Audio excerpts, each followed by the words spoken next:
Feel the real fear with us. প্রিয় listeners, আসসালামু আলাইকুম। ঈদ মোবারক।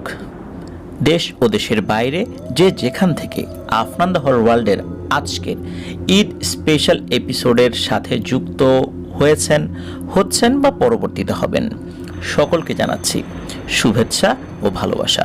আশা করি সবাই ভালো আছেন, সুস্থ আছেন। প্রিয় লিসেনার্স, ইতোমধ্যে আমরা একটি স্পেশাল এপিসোড করেছি পবিত্র ঈদ উল আজহা উপলক্ষে। সেখানে চারটি ঘটনা ছিল। প্রত্যেকেই এই ঘটনাগুলোর প্রশংসা করেছেন বলে আমরা আপনাদের কাছে কৃতজ্ঞতা জানাচ্ছি এবং আল্লাহ সুবহানাহু ওয়া তাআলার কাছেও কৃতজ্ঞতা জানাচ্ছি, আলহামদুলিল্লাহ।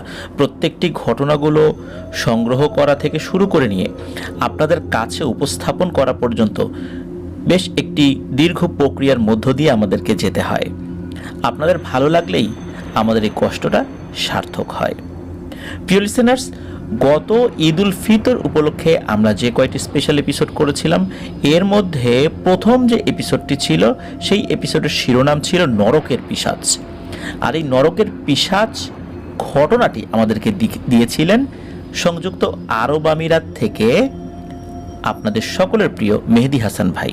মূলত তার একজন কলিগ চুকসের কাছ থেকে এই ঘটনাটি সংগ্রহ করা হয়েছিল। এবারও ইচ্ছা ছিল যে চুকসের কাছ থেকেই আরেকটি ঘটনা সংগ্রহ করার, কিন্তু মেহেদী হাসান ভাই অনেক চেষ্টা করে সেটা পারেননি, কারণ চুকসের ভিসা জটিলতা শুরু হয়েছে, যার কারণে তার মেজাজ মর্জি ভালো নাই। আর চুকস এমনিতেও কথা কম বলে, যার কারণে তার মন মেজাজ ভালো না থাকলে আসলে তার কাছ থেকে ঘটনা সংগ্রহ করাটা অত্যন্ত দুরূহ ব্যাপার। তবে হ্যাঁ, এটা সত্য, এই যে ঘটনাটি যেটি এখন আপনাদের সামনে উপস্থাপন করতে যাচ্ছি, এই ঘটনাটি সংগ্রহ করার সময় চুকস সাথে ছিল। মূলত চুকসের গ্রিন সিগন্যাল এবং ইতিবাচক মনোভাবের কারণেই আফ্রিকান আরেকজন ভদ্রলোক উনি এই ঘটনাটি পুঙ্খানুপুঙ্খভাবে বিবরণ দিতে রাজি হয়েছিলেন। এই জন্য চুকসকে অসংখ্য ধন্যবাদ। মেহেদী হাসান ভাই উনি জানিয়েছেন যে আফ্রিকার বেশ কয়েকজন মানুষের সাথে উনি যোগাযোগ করেছিলেন যাদের সাথে ওনার সম্পর্ক ভালো, কিন্তু এই কালো জাদুর ব্যাপারগুলো যখনই আলোচনা করা হয় বা ব্ল্যাক ম্যাজিক রিলেটেড কথাগুলো যখনই তাদের সামনে তোলা হয়, তখনই তারা কোনো এক অজানা কারণে এড়িয়ে যান, মানে ওই সমস্ত বিষয় নিয়ে তারা কোনো তথ্য দিতে চান না। তবে উনি পশ্চিম আফ্রিকার যে দেশ নাইজেরিয়া, এই নাইজেরিয়ার একজন ভদ্রলোক, তার নাম হচ্ছে জন। উনি ওই নাইজেরিয়ার দক্ষিণ পশ্চিম অঞ্চলের ওয়ো স্টেটের কোনো এক গ্রামের বাসিন্দা আর কি। উনি বর্তমানে সংযুক্ত আরব আমিরাতের দুবাইতে রয়েছেন প্রায় 20 বছর যাবৎ। দুবাইতে তার একটি সাইকেল বিক্রয় এবং রিপেয়ার শপ রয়েছে। যেহেতু মেহেদী হাসান ভাইয়েরও একটি সাইকেল আছে, মাঝে মাঝে উনি রিপেয়ার করার জন্য ওখানে যান। তো ওই সুবাদেই ওখানে যাওয়া, পরবর্তীতে চুকসকে সাথে নিয়ে যাওয়া এবং বিভিন্ন কথাবার্তার মধ্য দিয়ে একটি ঘটনা, যেই ঘটনাটি ওনার পরিবারের সাথে ঘটেছিল, সেটি উনি বলতে রাজি হন। তো প্রিয় লিসেনার্স, এই ঘটনাটি বলার আগে এই ঘটনাটির মধ্যবর্তী একটি ঘটনা রয়েছে। এই ঘটনাটি আগে বলতে চাই। ঘটনাটি ছোট, কিন্তু এটি আগে বলতে চাই, তাহলে আজকের এই ঘটনাটি সম্পর্কে আপনারা আরও ভালোভাবে বুঝতে পারবেন ইনশাল্লাহ। আর এই ঘটনাটার শেষে আমি আরও একটি না কয়েকটি বিষয় বলবো, সেগুলো আপনারা ইনশাল্লাহ মনোযোগ দিয়ে শুনবেন, কারণ এই ঘটনার একটি বড় অংশ জুড়ে এমন একটি ব্যাপার রয়েছে, এটি যে শুধু পশ্চিম আফ্রিকান দেশে বা আফ্রিকান দেশ বা অন্যান্য এলাকায় আমাজন বনাঞ্চলে যে সমস্ত উপজাতি বা ট্রাইবাল যারা রয়েছেন তারা যেটা করেন, বিষয়টা এরকম না। একই ধরনের একটি ঘটনা আমি ঢাকার নারায়ণগঞ্জের পানামনগর, যেই জায়গাটা আপনারা জানেন যেটা আছে, তো ওইখানেও এরকম একটি ঘটনার সন্ধান আমি পেয়েছিলাম। তো এই বিষয়ে আমি পরবর্তীতে বলবো, ঘটনাটি শেষ করে নিয়ে কেন আমি ওই ঘটনাটি আপনাদের সামনে উপস্থাপন করতে পারিনি, এটিও আপনাদের জানার দরকার আছে। কারণ দীর্ঘ 1 বছর ধরে ওই ঘটনাটি সংগ্রহ করার জন্য আমি লেগে থাকার পরেও ঘটনাটি আমি সংগ্রহ করতে কেন পারলাম না, এটা আপনাদেরকে ইনশাল্লাহ বলবো। তো শুরু করব ঘটনাটি। আমাদেরকে এই ঘটনাটির মূল যিনি, আমি বলেছি যে জনের পরিবারের সাথে ঘটনাটি ঘটেছিল। তো জন শুরুতে একটি ছোট ঘটনা বলেছিল, সেটি দিয়ে মূল ঘটনাতে যাব ইনশাল্লাহ। তো চলুন প্রিয় লিসেনার্স, শুরু করছি। তো এই ঘটনা যখন কথা হলো, হঠাৎ করে বিশ্বাস করতে তো কষ্ট হচ্ছিল, তখন মূলত জন এই বিষয়টা বলে যে তাদের এলাকায় একবার কি হলো, একজন লোক হারিয়ে গেল। মূলত সে নদীর ধারে একটি কাজে গিয়েছিল আর ফেরেনি সেখান থেকে। এরপর ওখানে থাকা ওই পরিবারের লোকজনরা একজন ট্রাইবাল মানে আদিবাসী কবিরাজকে ডাকেন। তো তার সাথে আরো দুজন শাগরেদ আসেন আর কি, মানে শিষ্য আসেন। তো ওই কবিরাজ যেটা করে সেটা হচ্ছে প্রথমে ঘটনাটির বিস্তারিত উনি শোনে, শোনার পর পরিবারের কাছ থেকে আরো কিছু তথ্য নেয়, আরো তাদের যেই বিষয় জানা দরকার ছিল আর কি। এরপর উনি বলেন ঠিক আছে আমি খোঁজ করে দেখি কোনো সন্ধান পাওয়া যায় কিনা। এরপর কি করে, ওনার এক শিষ্যকে বলেন যে তুমি মাটিতে শুয়ে পড়ো, চোখ বন্ধ করে থাকো। ওই শিষ্য সেটাই করেন, মানে শাগরেদ সেটাই করেন। এরপর উনি কি করে, ওনার মতো করে বিভিন্ন মন্ত্র আওড়াতে থাকে। এইভাবে মন্ত্র পড়তে পড়তে পড়তে পড়তে কি হয়, ওই শিষ্যটা গভীর ঘুমিয়ে যায়। তো কবিরাজ কিন্তু চোখ বুজে বিড়বিড় করে তার মন্ত্র বলেই যাচ্ছেন।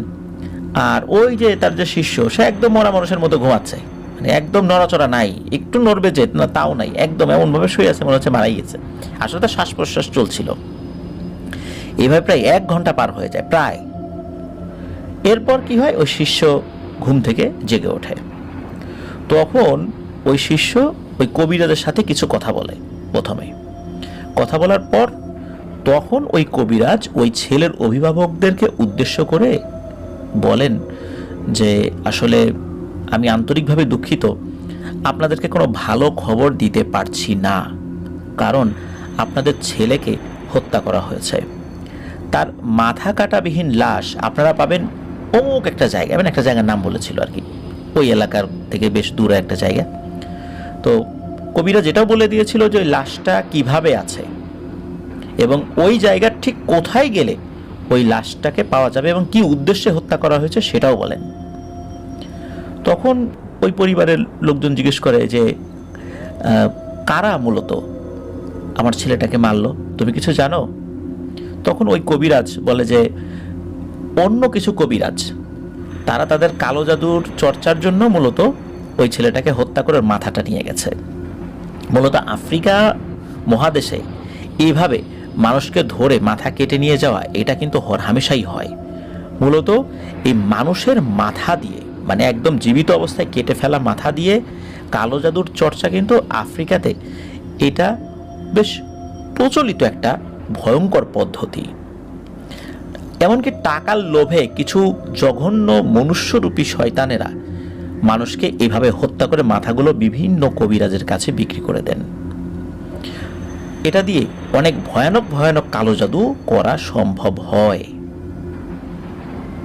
ব্ল্যাক ম্যাজিকের কিন্তু মার্কেট রয়েছে, বিশেষ করে টোগার রাজধানী যে লোমে আছে সেখানে কিন্তু পৃথিবীর সবচেয়ে বড় ব্ল্যাক ম্যাজিকের মার্কেট রয়েছে। সেখানে বিভিন্ন ধরনের ব্ল্যাক ম্যাজিকের সরঞ্জামাদি বিক্রি করা হয়। বিশেষ করে নাকি ছোট বাচ্চাদের মাথার মূল্য অনেক বেশি হয়ে থাকে। যাই হোক, এই ভয়ানক বিষয় নিয়ে আমরা কথা না আগাই। মূলত এই ছোট ঘটনাটি বলার পেছনে কারণ রয়েছে। কারণ হচ্ছে তার ওই শিষ্য ঘুমিয়ে গেল, ঘুমিয়ে যাওয়ার পর সে কিভাবে দেখে আসলো।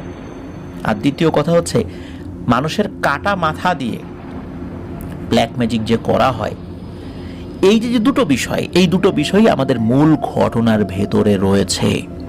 তো চলুন এবার মূল ঘটনাতে চলে যাই, তাহলেই বুঝতে পারবেন কেন এই ছোট ঘটনাটি বলে এই মূল ঘটনাটি শুরু করতে যাচ্ছি। তো এই যে জন, ওনার বর্তমান বয়স কিন্তু 50+। ওনার বাড়ি নাইজেরিয়ার দক্ষিণ পশ্চিমাঞ্চলের ওয়ো স্টেটের একটি গ্রামে। ওনারা মূলত ক্রিশ্চিয়ান পরিবার। ওখানে কিন্তু মুসলিম, ক্রিশ্চিয়ান এবং অনেক আদিবাসী রয়েছে। আর ওখানে যে আদিবাসী রয়েছে ওদের মধ্যে নাকি 12টারও বেশি রিলিজিয়ন মানে ধর্ম রয়েছে। এই আদিবাসীদের মধ্যে অন্যতম একটি সম্প্রদায় হচ্ছে ইউরুবা সম্প্রদায়। নাইজেরিয়াতে অনেক প্রাচীনকাল থেকে কিন্তু কালো জাদুর অনেক চর্চা চলে আসছে। তো ইউরুবা সম্প্রদায়ের লোকেরা কালো জাদুতে নাকি অত্যন্ত পারদর্শী। এটা তাদের ধর্মীয় নাকি একটা ট্র্যাডিশন, তাদের ধর্মটাই এমন, তাদের ধর্মে ব্ল্যাক ম্যাজিকটা অ্যালাউড। আর আদিবাসী বলতে তারা যে পাহাড় পর্বত জঙ্গলে থাকে বিষয়টা এরকম না, এরা আমাদের মতো লোকালয়ে থাকে, তারাও আমাদের মতোই এরকম অট্টালিকায় বসবাস করে। তবে হ্যাঁ, তারা আলাদা এবং একত্রে থাকতে পছন্দ করে। আলাদা বলতে তাদের যে ট্রাইব বা তাদের যে গোত্রটা রয়েছে ওরা ওদের মতো করে থাকে আর কি। ওদের গোত্রের মধ্যে অন্য কোনো গোত্রের লোকজন থাকে না বা সাধারণ লোকজন ওরকম থাকে না। তো আফ্রিকাতে কিন্তু অনেক বন্য আদিবাসী রয়েছে যারা লোকালয়ে থাকে না। তাদের ভেতরে আর এই আদিবাসীদের ভেতরে কিন্তু অনেক পার্থক্য রয়েছে। এই আদিবাসীরা কিন্তু অনেক শিক্ষিত, খুবই এডুকেটেড। এরকম লোকও অনেক পাওয়া যাবে যারা ডাক্তার হয়েছেন বা অন্যান্য প্রফেশন বা ভালো ভালো জায়গায় লেখাপড়া করে গিয়েছেন, কিন্তু তারা কিন্তু ওই ধর্মীয়ভাবে ব্ল্যাক ম্যাজিকের চর্চাটা করতেই থাকেন। এটা তাদের ধর্মে অ্যালাউড আর কি, যেটা বললাম আর কি। তো ওনাদের যে রাজ্য, সেই রাজ্যে সবচেয়ে বেশি আদিবাসী যারা রয়েছেন তাদের মধ্যে ইউরোবা সম্প্রদায়রাই মূলত সংখ্যাগুরু, মানে ওরাই সবচেয়ে বেশি। তো ইউরোবা সম্প্রদায়ের লোকেরা জাদুবিদ্যায় অনেক পারদর্শী, তারা ভয়ঙ্কর জাদুর চর্চাগুলোও করে থাকে যেটা নাকি আমরা কল্পনাও করতে পারি না। আর এদের মনে দয়া মায়াও খুব কম থাকে, যেটা আমরা এই ঘটনার মধ্যেই জানব। ইউরোবাদের কাছে কালো জাদুর প্রাচীন নাকি বই রয়েছে, আর এটা ওদের ভাষায় লেখা। ইউরোপীয়দের কিন্তু আলাদা ভাষা রয়েছে। শুধু ইউরোপা নয়, নাইজেরিয়াতে কালো জাদুর চর্চাগুলো আদিবাসীরা অনেক বেশি করে থাকে। তো ওখানে থাকা মুসলিম এবং ক্রিশ্চিয়ান যারা রয়েছেন তারা কিন্তু এই আদিবাসীদের মতো জাদু টোনার চর্চা করে না। আর মুসলিম এবং ক্রিশ্চিয়ানরা জাদু টোনার চর্চা যদি কেউ করেও থাকে, এটা নাকি আদিবাসীরা পছন্দও করে না। আর আদিবাসীদের অনেক ধর্মীয় উৎসবগুলো ব্ল্যাক ম্যাজিকের মাধ্যমে করা হয়ে থাকে।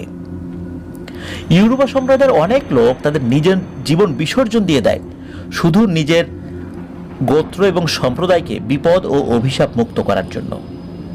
কেউ কেউ নিজের জীবন বিসর্জন দিয়েছে, এমন কঠিন সাধনাও কিন্তু নাকি সেখানে করে। এটা তাদের ধর্ম এবং সম্প্রদায়ের মানুষ খুব ভালোই জানে। তবে মূল বিষয় হচ্ছে মানুষ এই জাদুবিদ্যার উপরে কতটা বিশ্বাস ও আস্থা রাখলেন স্বেচ্ছায় নিজের জীবন বিসর্জন দিতে পারে, ঢাক ঢোল পিটিয়ে বলতে পারে আমাকে বলি দাও, আমাকে বলি দাও, আর তোমরা মুক্ত হয়ে যাও। হ্যাঁ, ইউরোপা সম্প্রদায়ের লোকরাই এটা করে। দুবাইতে কিছু আফ্রিকান মানুষ পাওয়া যায় যাদের মাথায় লম্বা চুল এবং জট হয়ে গেছে, হাতে পায়ে গলায় বিভিন্ন পুঁথি এবং পাথরের মালা পরে থাকে। মূলত এরা আদিবাসী। তো আমরা মূল ঘটনাতে যাওয়ার আগে যে কথাগুলো বলছি এটাও কিন্তু মূল ঘটনারই অংশ। তো দুবাইতে মানুষ তাদের দৈনন্দিন প্রয়োজনে, বিশেষ করে এই আফ্রিকান যারা আছে এরাও নাকি খুব গোপনে জাদুবিদ্যার আশ্রয় নিয়ে থাকে। তবে এগুলো কারো ক্ষতির উদ্দেশ্য করে বিষয়টা এরকম না। তাদের ব্যবসার উন্নতি, চাকরি, ভালোবাসা স্থাপনের জন্য, সংসারের সুখ শান্তি ফিরে পাওয়ার জন্য, এই জন্য নাকি করে থাকেন দুবাইতে আসার পরেও। তো ওরা কালো জাদুটা ওদের নিজেদের ভালোর জন্য ব্যবহার করার চেষ্টা করে আর কি। এখন কথা হলো যে আমরা আমাদের যেই ঘটনাটি বলবো, এই ঘটনাটি সম্পর্কে এতগুলো কথা এই কারণে বলতে হয়েছে, তা না হলে অনেক প্রশ্ন আপনাদের মনে উদিত হবে এবং ঘটনাটা বলার সময় উদিত হবে। এই যে জন, ওনার যে দাদুর ছিল, ওনার দাদুরা ছিল 4 ভাই এবং 2 বোন, আর জনের দাদু হচ্ছে 3 নম্বর। ওনাদের পরিবারে ওনার বড় ওনার বাবা মানে জনের বাবা আর তার 3 ভাই এবং 4 বোন মিলিয়ে বিশাল এক পরিবার ছিল। তো ওনার বাবা ছিল মেজো, মানে জনের বাবা মেজো, আর ওনার ভাই বোনদের মধ্যে আবার এই জন আবার মেজো, আর ওনারাও 7 ভাই বোন। ওনার অন্যান্য দাদুদেরও বেশ বড় পরিবার। সবার পরিবার মিলিয়ে 15 থেকে 20 জন করে সদস্য। সবার তো পরিচয় দেওয়া সম্ভব না, তবে ঘটনার সাথে যারা জড়িত তাদের কথাই জন বলেছেন। তো ওনার দাদাদের অনেক ধন সম্পদ এবং ওই অঞ্চলে সবচেয়ে ধনী ব্যক্তিদের ভিতরে এই জনদের দাদা ছিল সবার উপরে। দাদাদের এত অর্থ থাকার কারণে অনেক মানুষের লোভ ছিল কিন্তু ওনাদের এই অর্থ সম্পত্তির উপরে। তো মানুষের এমন লোভ লালসার হাত থেকে নিজের অর্জিত সম্পদ বাঁচানোর জন্য এবং নিজে বাঁচার জন্য এই জনের ছোট দাদু কিছু জাদুবিদ্যার চর্চা শুরু করেন, যাতে কেউ দাদুর ক্ষতি করতে না পারে। এখন মুসলিম এবং ক্রিশ্চিয়ানরা সাধারণত জাদু চর্চা করে না ওখানে, কিন্তু যদি কেউ করে এবং এটা যদি ইউরোপারা জানতে পারে তাহলে কিন্তু ভয়ানক দ্বন্দ্বের সৃষ্টি হতো। আদিবাসীদের অভিযোগ ছিল এটা তাদের কাজ, আর এই কাজগুলো তারাই করবে। যেমন একজন মুসলিম ব্যক্তি মসজিদের ইমাম হওয়ার অধিকার রাখেন, অন্য ধর্মের লোক মসজিদের ইমাম হওয়ার অধিকার রাখেন না। ঠিক একজন ক্রিশ্চিয়ান ব্যক্তির মধ্য থেকে কিন্তু গির্জার পাদ্রী হবেন বা ফাদার হবেন, কোনো মুসলিম ব্যক্তি বা কোনো হিন্দু ব্যক্তি সেটা হবেন না। ওরাও ওরকমটাই মনে করে, জাদুবিদ্যা শুধু ইউরোপেরাই ওখানে করবে, আদিবাসীরা করবে, অন্য কেউ করবে না। তো যাই হোক, এই ছোট দাদু গোপনে পাশের এলাকার এক কবিরাজের কাছ থেকে হালকা কিছু জাদুবিদ্যা আয়ত্ত করেছেন মাত্র, মানে একদম ইনিশিয়াল লেভেল, মানে শুরু, ওটা জটিল কোনো পর্যায়েও যায় নাই। কিন্তু এই ব্যাপারগুলো আর গোপন থাকেনি। একসময় কথাগুলো আদিবাসীরা জানতে পারে। আর তৎকালীন মানুষ আলাদা আলাদা গোত্রে একসাথে তো বসবাস করতো। এই ঘটনা কিন্তু আজ থেকে আরও প্রায় 60-70 বছর আগের কথা, 50-এর দশক বা 60-এর দশক, এরকম একটা সময় হবে আর কি। তো ওই আদিবাসীদের ভেতরে ইউরোপরা ছিল যেহেতু সবচেয়ে বেশি, আর প্রত্যেকটা গোত্রে একজন করে সর্দার থাকতো। তো একসময় ওই কাছাকাছি যেই গোত্রটা ছিল, যেই গোত্রের কাছাকাছি এই জনদের দাদারা বসবাস করত, তো এই একসময় এই সর্দারের কানেও এই কথাটা চলে যায় যে এই জনের ছোট দাদু কালো জাদুর চর্চা শুরু করেছেন। কিন্তু কি জন্য করেন সেটা তিনি জানতেন না, যে আসলে তার চর্চা করার কারণটা কি, যেহেতু জানতেন না। তো উনি চিন্তা করেছিলেন যে নিশ্চয়ই আমাদের প্রতিদ্বন্দ্বী হিসাবে নিজেকে সে প্রস্তুত করছে। এই সমস্ত চিন্তা করে উনি রেগে গিয়েছেন, কারণ এটা তাদের পেশা। তখন ওই সর্দার কি করেছেন, এই জনের দাদুর কাছে এসেছেন। তিনি বলেন যে আমরা সবার কল্যাণে কাজ করি, আমরা জাদুটোনা করি কারো ক্ষতি করার জন্য না, যদিও ক্ষতি করার পদ্ধতি আমরা জানি, কিন্তু এগুলো আমাদেরই কাজ। আপনাদের বাইবেল যেমন আমরা পড়তে পারি না, মুসলিমদের কোরআন আমরা পড়তে পারি না, ঠিক তেমনি আপনারাও এই কালো জাদু করতে পারেন না। এটা আমাদের দায়িত্ব, আপনারা কেউ এটা করবেন না। যদি আপনারা কোনো সমস্যায় পড়েন আমাদেরকে ডাকবেন, আমরা আমাদের সাধ্যমতো সাহায্য করব। সুতরাং আপনাদের মধ্যে যারা এটা করছেন, ভালোই ভালোই এই চর্চা ছেড়ে দিন। আপনারা যদি এটা করেন তাহলে আমাদের অসম্মান হয়, এটা আমাদের পেশা, আপনাদের না। তখন ওই ছোট দাদু বলে ওঠেন যে আমি কি কারো ক্ষতি করার জন্য শিখছি? আমি তো আমার নিজের জন্য শিখছি। আমার তো কোনো ইচ্ছা নেই এটাকে পেশা হিসাবে ব্যবহার করা। আপনারা যেভাবে পেশা হিসাবে এটা ব্যবহার করেন, টাকা পয়সা উপার্জন করেন, আপনি নিশ্চিত থাকুন আমি এটাকে পেশা হিসাবে ব্যবহার করব না। আমি নিজের সেফটির জন্য, নিরাপত্তার জন্য ব্যবহার করব। আপনি তো জানেন যে আমার অনেক সম্পত্তি আছে, আর আপনি এটাও জানেন যে জাদুটোনা করে মানুষের সম্পত্তি হাতিয়ে নেওয়ার ঘটনা আমাদের এখানে কিন্তু হরহামেশাই ঘটছে। সুতরাং আমাকে আমার কাজ করতে দিন, আপনারা এখন আসতে পারেন, মানে আপনারা এখন যান। তো ওনাদের এই কথাবার্তা কিন্তু স্থানীয় ভাষায় হচ্ছিল, প্রিয় লিসেনার্স, আমরা বাংলায় বলছি আর কি। তো যাই হোক, দাদুর এমন কথা শুনে ওই আদিবাসী সর্দার অনেক অপমানিত হয়, যে আমাকে বলছে যে আপনারা এখন আসেন, মানে যান। তো এইটা তো একটা সর্দারের শোনা মানে একটা চরম অপমান। তখন সর্দার বলে ওঠে যে আমি হচ্ছি সর্দার, এই অঞ্চলের প্রধান কবিরাজও আমি, অথচ আপনি আমাকে বলছেন যে আপনার সম্পত্তি জাদু করে হাতিয়ে নেওয়া হবে, আর এই কাজগুলো যেহেতু আমরা করি, সুতরাং আপনি কিন্তু আমাকে বলছেন যে আমরা আপনার সম্পত্তি জাদু করে হাতিয়ে নেব। আপনি তো এই কথাগুলো আমাকে শোনানো মানে আমাকে খুব অপমান করলেন। তখন আবার ছোট দাদু বলেন আমি তো আপনাকে উদ্দেশ্য করে কিছু বলি নাই, আপনি ভালো, কিন্তু আপনার গোত্রের সবাইকে ভালো, আপনার গোত্রের অন্যরা কি জাদুটোনা জানে না? তখন তারা যদি আমার সাথে কিছু করে তখন আমি কি করব? আর তখন কি আপনি তাদের বিপরীতে কোনো কাজ করতে চাইবেন? আপনি তো আপনার গোত্রের টানবেন, তাদের পক্ষ নেবেন। তো এই সমস্ত কথাবার্তা এই ছোট দাদু আর আদিবাসী সম্প্রদায়ের ওই সর্দারের মধ্যে তর্ক বিতর্ক হতে থাকে। একটা সময় কি হয়, একদম হাতাহাতির পর্যায়ে চলে যায়। চেঁচামেচি শুনে এই যে জনের বাবা, চাচারা এবং অন্যান্য যুবক সদস্যরা চলে আসে, আর এই ছোট দাদুর গায়ে হাত তুলেছে দেখে এই সর্দার প্রধান, মানে এই যে সর্দারকে, ওনারাও বেধড়ক মারপিট করেন। আর এইখান থেকে শুরু হয় এই ইউরোবাদের সাথে এই জনদের, এই ক্রিশ্চিয়ান পরিবারের ভয়ানক এক দ্বন্দ্ব। মূলত সূত্রপাতটা এইভাবেই হয়েছিল। আরও ব্যাপার আছে, ঘটনার বিভিন্ন পর্যায়ে আমরা জানবো ইনশাল্লাহ। তো এটা ছিল ঘটনার শুরু মাত্র। তো ঘটনার দ্বিতীয় অংশ, চলুন যাই। এই যে সর্দার, উনি তো মার খেয়ে চলে গেলেন, আর যাবার সময় বলে গেলেন কাজটা ভালো হলো না, সবাইকে পস্তাতে হবে। সর্দারকে মারা ঠিক 2 দিন পর রাতের বেলা যে যার মতো ঘুমিয়ে পড়েছেন। সকালবেলা বাড়ির সব মহিলা সদস্যরা ঘুম থেকে ওঠে, ওনারাই সাধারণত আগে ওঠে, ওইখানে মহিলারা ঘুম থেকে ওঠে আর কি আগে, পুরুষদের আগে। তো যে যার স্বামী বা ভাই সন্তানদেরকে ডাকছে ঘুম থেকে জাগানোর জন্য। কিন্তু আশ্চর্যজনক হলেও সেদিন কারো ঘুম ভাঙে না। মানে হচ্ছে ওনাদের পরিবারের যত পুরুষ সদস্য ছিল কাউকে ঘুম থেকে ডেকে তোলা যাচ্ছিল না। বাড়ির প্রতিটা মহিলা সদস্য তো ভীষণ চিন্তায় পড়ে যায়, কি হলো, কারো ঘুম ভাঙে না কেন? তারা সবার পালস চেক করে দেখে যে না, শ্বাস তো নিচ্ছে কিন্তু ঘুম ভাঙছে না। তারা মাথায় পানি ঢেলে বিভিন্নভাবে জ্ঞান ফেরানোর চেষ্টা করে, কিন্তু না, কিছুতেই তো জ্ঞান ফিরছে না। তখন তো শুরু হয় মহিলাদের কান্নাকাটি আর চিৎকার করে বিলাপ করে, মানে চেঁচামেচি। তো তারা খোঁজ নিয়ে দেখে এই জনদের গোত্রের প্রায় 120 বা তারও বেশি পুরুষ সদস্য একই রকম সমস্যায় পড়ে গেছে, যেটাকে মেডিকেল সায়েন্সে কোমায় চলে যাওয়া বলে। এরকম কোমায় চলে গেছে, পালস আছে, ঘুমাচ্ছে কিন্তু কোনো সেন্স নাই। তো এর ভিতরে কিন্তু জনের বাবা, চাচা, দাদুরা সবাই ছিল, সবাই যুবক অথবা বুড়ো। অদ্ভুত ব্যাপার হলো ওনাদের পরিবারের ছোট বাচ্চারা যারা আছে আর কি, পুরুষরা, ছেলে, এদের কিন্তু কারো কোনো সমস্যা হয়নি। শুধু যুবক অথবা বুড়ো মানুষ যারা রয়েছেন তাদের সাথে এই ধরনের ঘটনা ঘটেছে। কি একটা অদ্ভুত ব্যাপার, একসাথে এতগুলো মানুষ কোমায় চলে গেল, এটা কি কোনো স্বাভাবিক বিষয়? আসলে সেদিন রাত্রে তাদের সাথে কি হয়েছিল চলুন আমরা জানার চেষ্টা করি।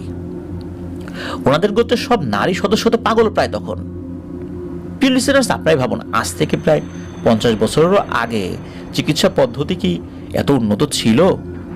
আফ্রিকান দেশগুলোতে তো এমনিতেও উন্নত এখনো না, আর আরো 50 বছর আগের কথা তো চিন্তাই করতে পারেন যে কি কেমন অবস্থা ছিল। তবুও যেটা ছিল সেটার মতো করেই, মানে সেটা দিয়েই ওনারা যে যার মতো ডাক্তার দেখানো শুরু করলেন, কবিরাজ দেখানো শুরু করলেন, কিন্তু না, কোনোভাবেই কোনো কিছুই হয় না, কোনো লাভ হয় না।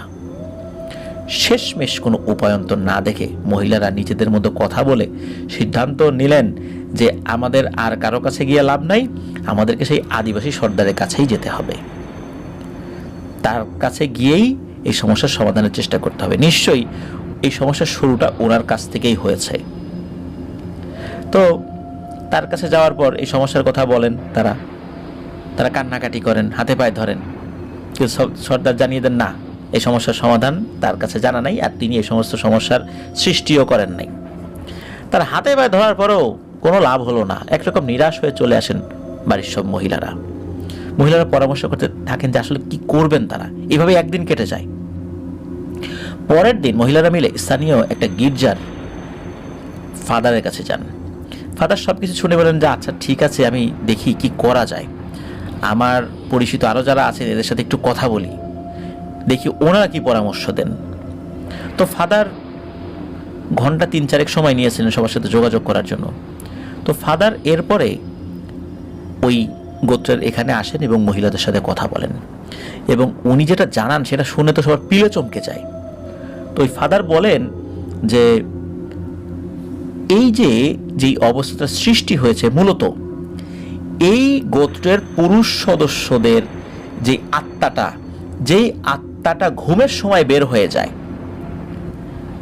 এই আত্মাটা গভীর সমুদ্রের মাঝে কিছু শক্তিশালী ভয়ানক জিন বন্দি করে রেখেছে।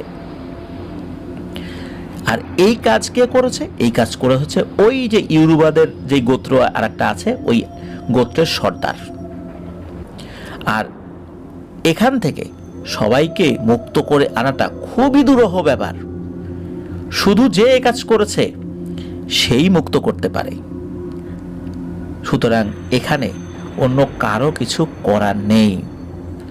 ফাদার বলেন এত জটিলতা করে কোনো লাভ হবে না, আপনারা সবাই মিলে সেই সর্দারের কাছে যান, তার কাছে কান্নাকাটি করে হাতে পায়ে ধরে, মানে সে যতক্ষণ পর্যন্ত রাজি না হবে কেউ তার পা ছাড়বেন না। তো এরপরে ওনারা তো যান সেখানে, ওই মহিলারা। তো ফাদার এটাও বলে দিয়েছেন এটাকে বলে আত্মাবন্দি জাদু। এই জাদুটা খুব ভয়ানক একটা জাদু। তো যাই হোক, আত্মাবন্দি জাদু ওই গোত্রের উপর করা হয়েছে, যার ফলে এই ঘটনাটা ঘটেছে। এটা আসলে কিভাবে সম্ভব? একজন মানুষের আত্মা কি বন্দি করা যায়? প্রিয় লিসেনার্স, খেয়াল করবেন যে আত্মাটা ঘুমের সময় বের হয়ে যায়, শুধু এই আত্মাটাকেই বন্দি করতে পেরেছিল। জাদু বলে এটা করতে সক্ষম হয়েছিল। আমরা যখন ঘুমিয়ে থাকি, আমাদের একটি আত্মা আমাদের দেহের ভেতর থেকে বিভিন্ন জায়গায় বিচরণ করতে থাকে। ওই সময় নাকি এই ভয়ঙ্কর জাদুবিদ্যা প্রয়োগ করা সম্ভব হয়, এছাড়া অন্য কোনো সময় হয় না। জীবিত মানে জাগ্রত অবস্থায় এই আত্মাবন্দি জাদু করা সম্ভব নয়। আর ইউরোবাদের সবচেয়ে প্রাচীন জাদুবিদ্যার মধ্যে যে কয়টা রয়েছে, সবচেয়ে ভয়ানক জাদুবিদ্যা এবং অনেক পুরনো, এর মধ্যে এইটা একটা। এটাই যে একটাই তা না, এরকম আরও আছে, কিন্তু এটা অন্যতম। আর এটা শুধু যারা জাদুবিদ্যায় সিদ্ধ পুরুষ হয়ে থাকে, মানে একদম গুরু টাইপের, সাধারণ জাদুকর না, একদম সিদ্ধ পুরুষ হয়ে গেছে জাদু করতে করতে, এরাই এই কাজটা নাকি করতে থাকে বা করতে পারে। তো চলুন এরপরে কি হলো ঘটনাটা শুনে আসি। তো ফাদার এই সমস্ত কথাগুলো তো বলে গিয়েছেন। তো ফাদার চলে যাওয়ার পর মহিলারা মিলে পরামর্শ করে চিন্তা করেন যে একটাই পথ খোলা। ফাদারের পরামর্শ অনুযায়ী ওই আদিবাসী সর্দারের কাছে গিয়ে আমরা এই সমস্যার সমাধানের চেষ্টা করব। তো মহিলারা দলবদ্ধ হয়ে আবার সেই সর্দারের কাছে যায়। এইবার তো তারা হাও মাও করে কান্না জুড়ে দেয়। আর মহিলারা আর একটা কাজ করেছিল যে সর্দারের যেই ওয়াইফ আছে এর কাছে গিয়েও হাতে পায়ে ধরছে। সর্দার তো কিছুতেই রাজি না।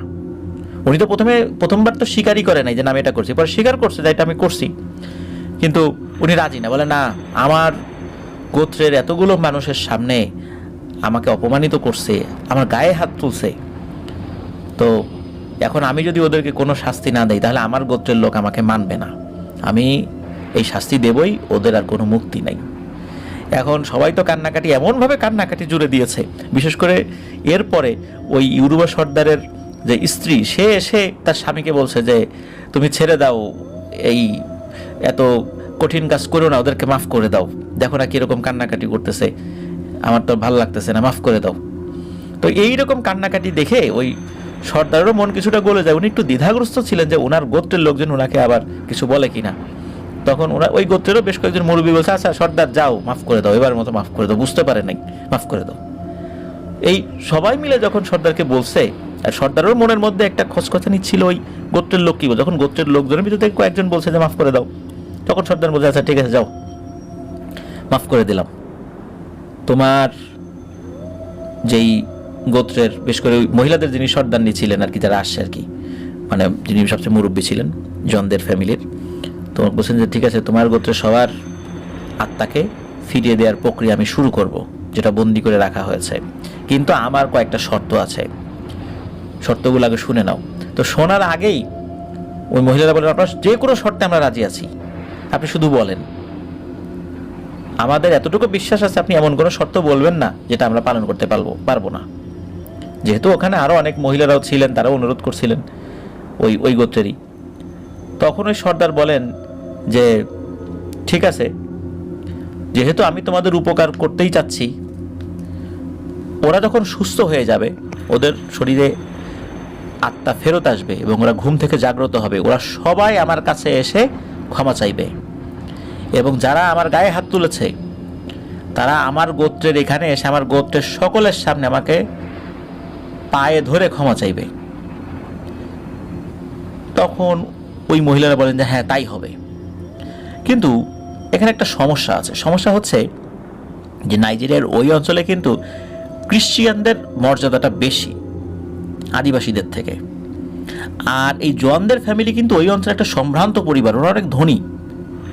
এখন ওই ধনী ব্যক্তিরা ওই আদিবাসীদের ওই সর্দারের কাছে এসে পায়ে ধরে মাপ চাবে, এটা কিন্তু তাদের জন্য অনেক লজ্জা এবং অপমানজনকও বটে। কিন্তু জীবন বাঁচানোর তাগিদে জনদের বাড়ির ওই গোত্র এবং গোত্রের সব মহিলারা রাজি হয়ে যান এবং তারা বলেন নিশ্চয়ই তারা ক্ষমা চাইবে।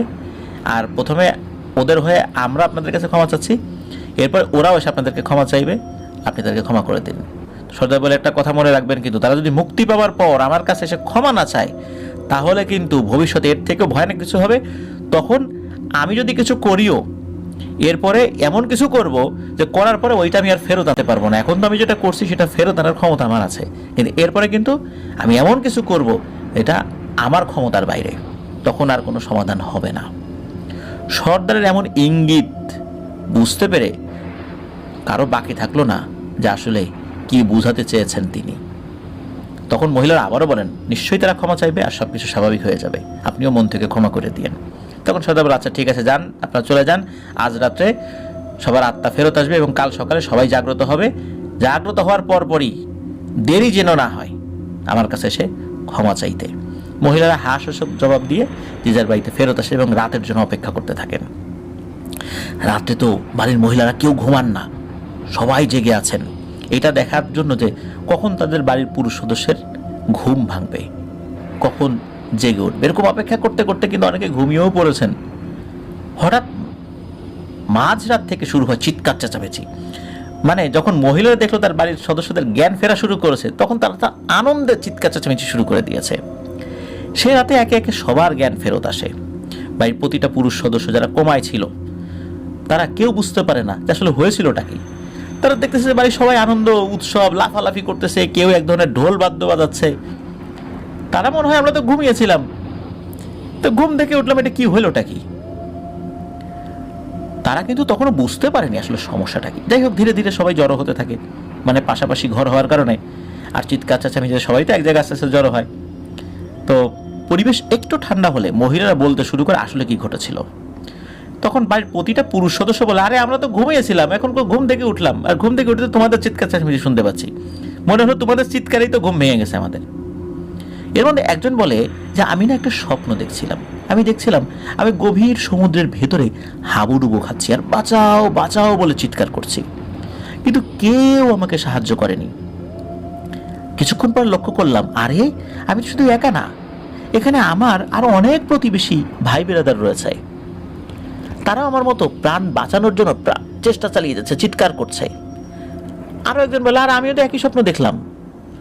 আরেকজন বলে, আর ওই শয়তানগুলা যারা আমাদের চারপাশ থেকে ঘিরে রেখেছিল।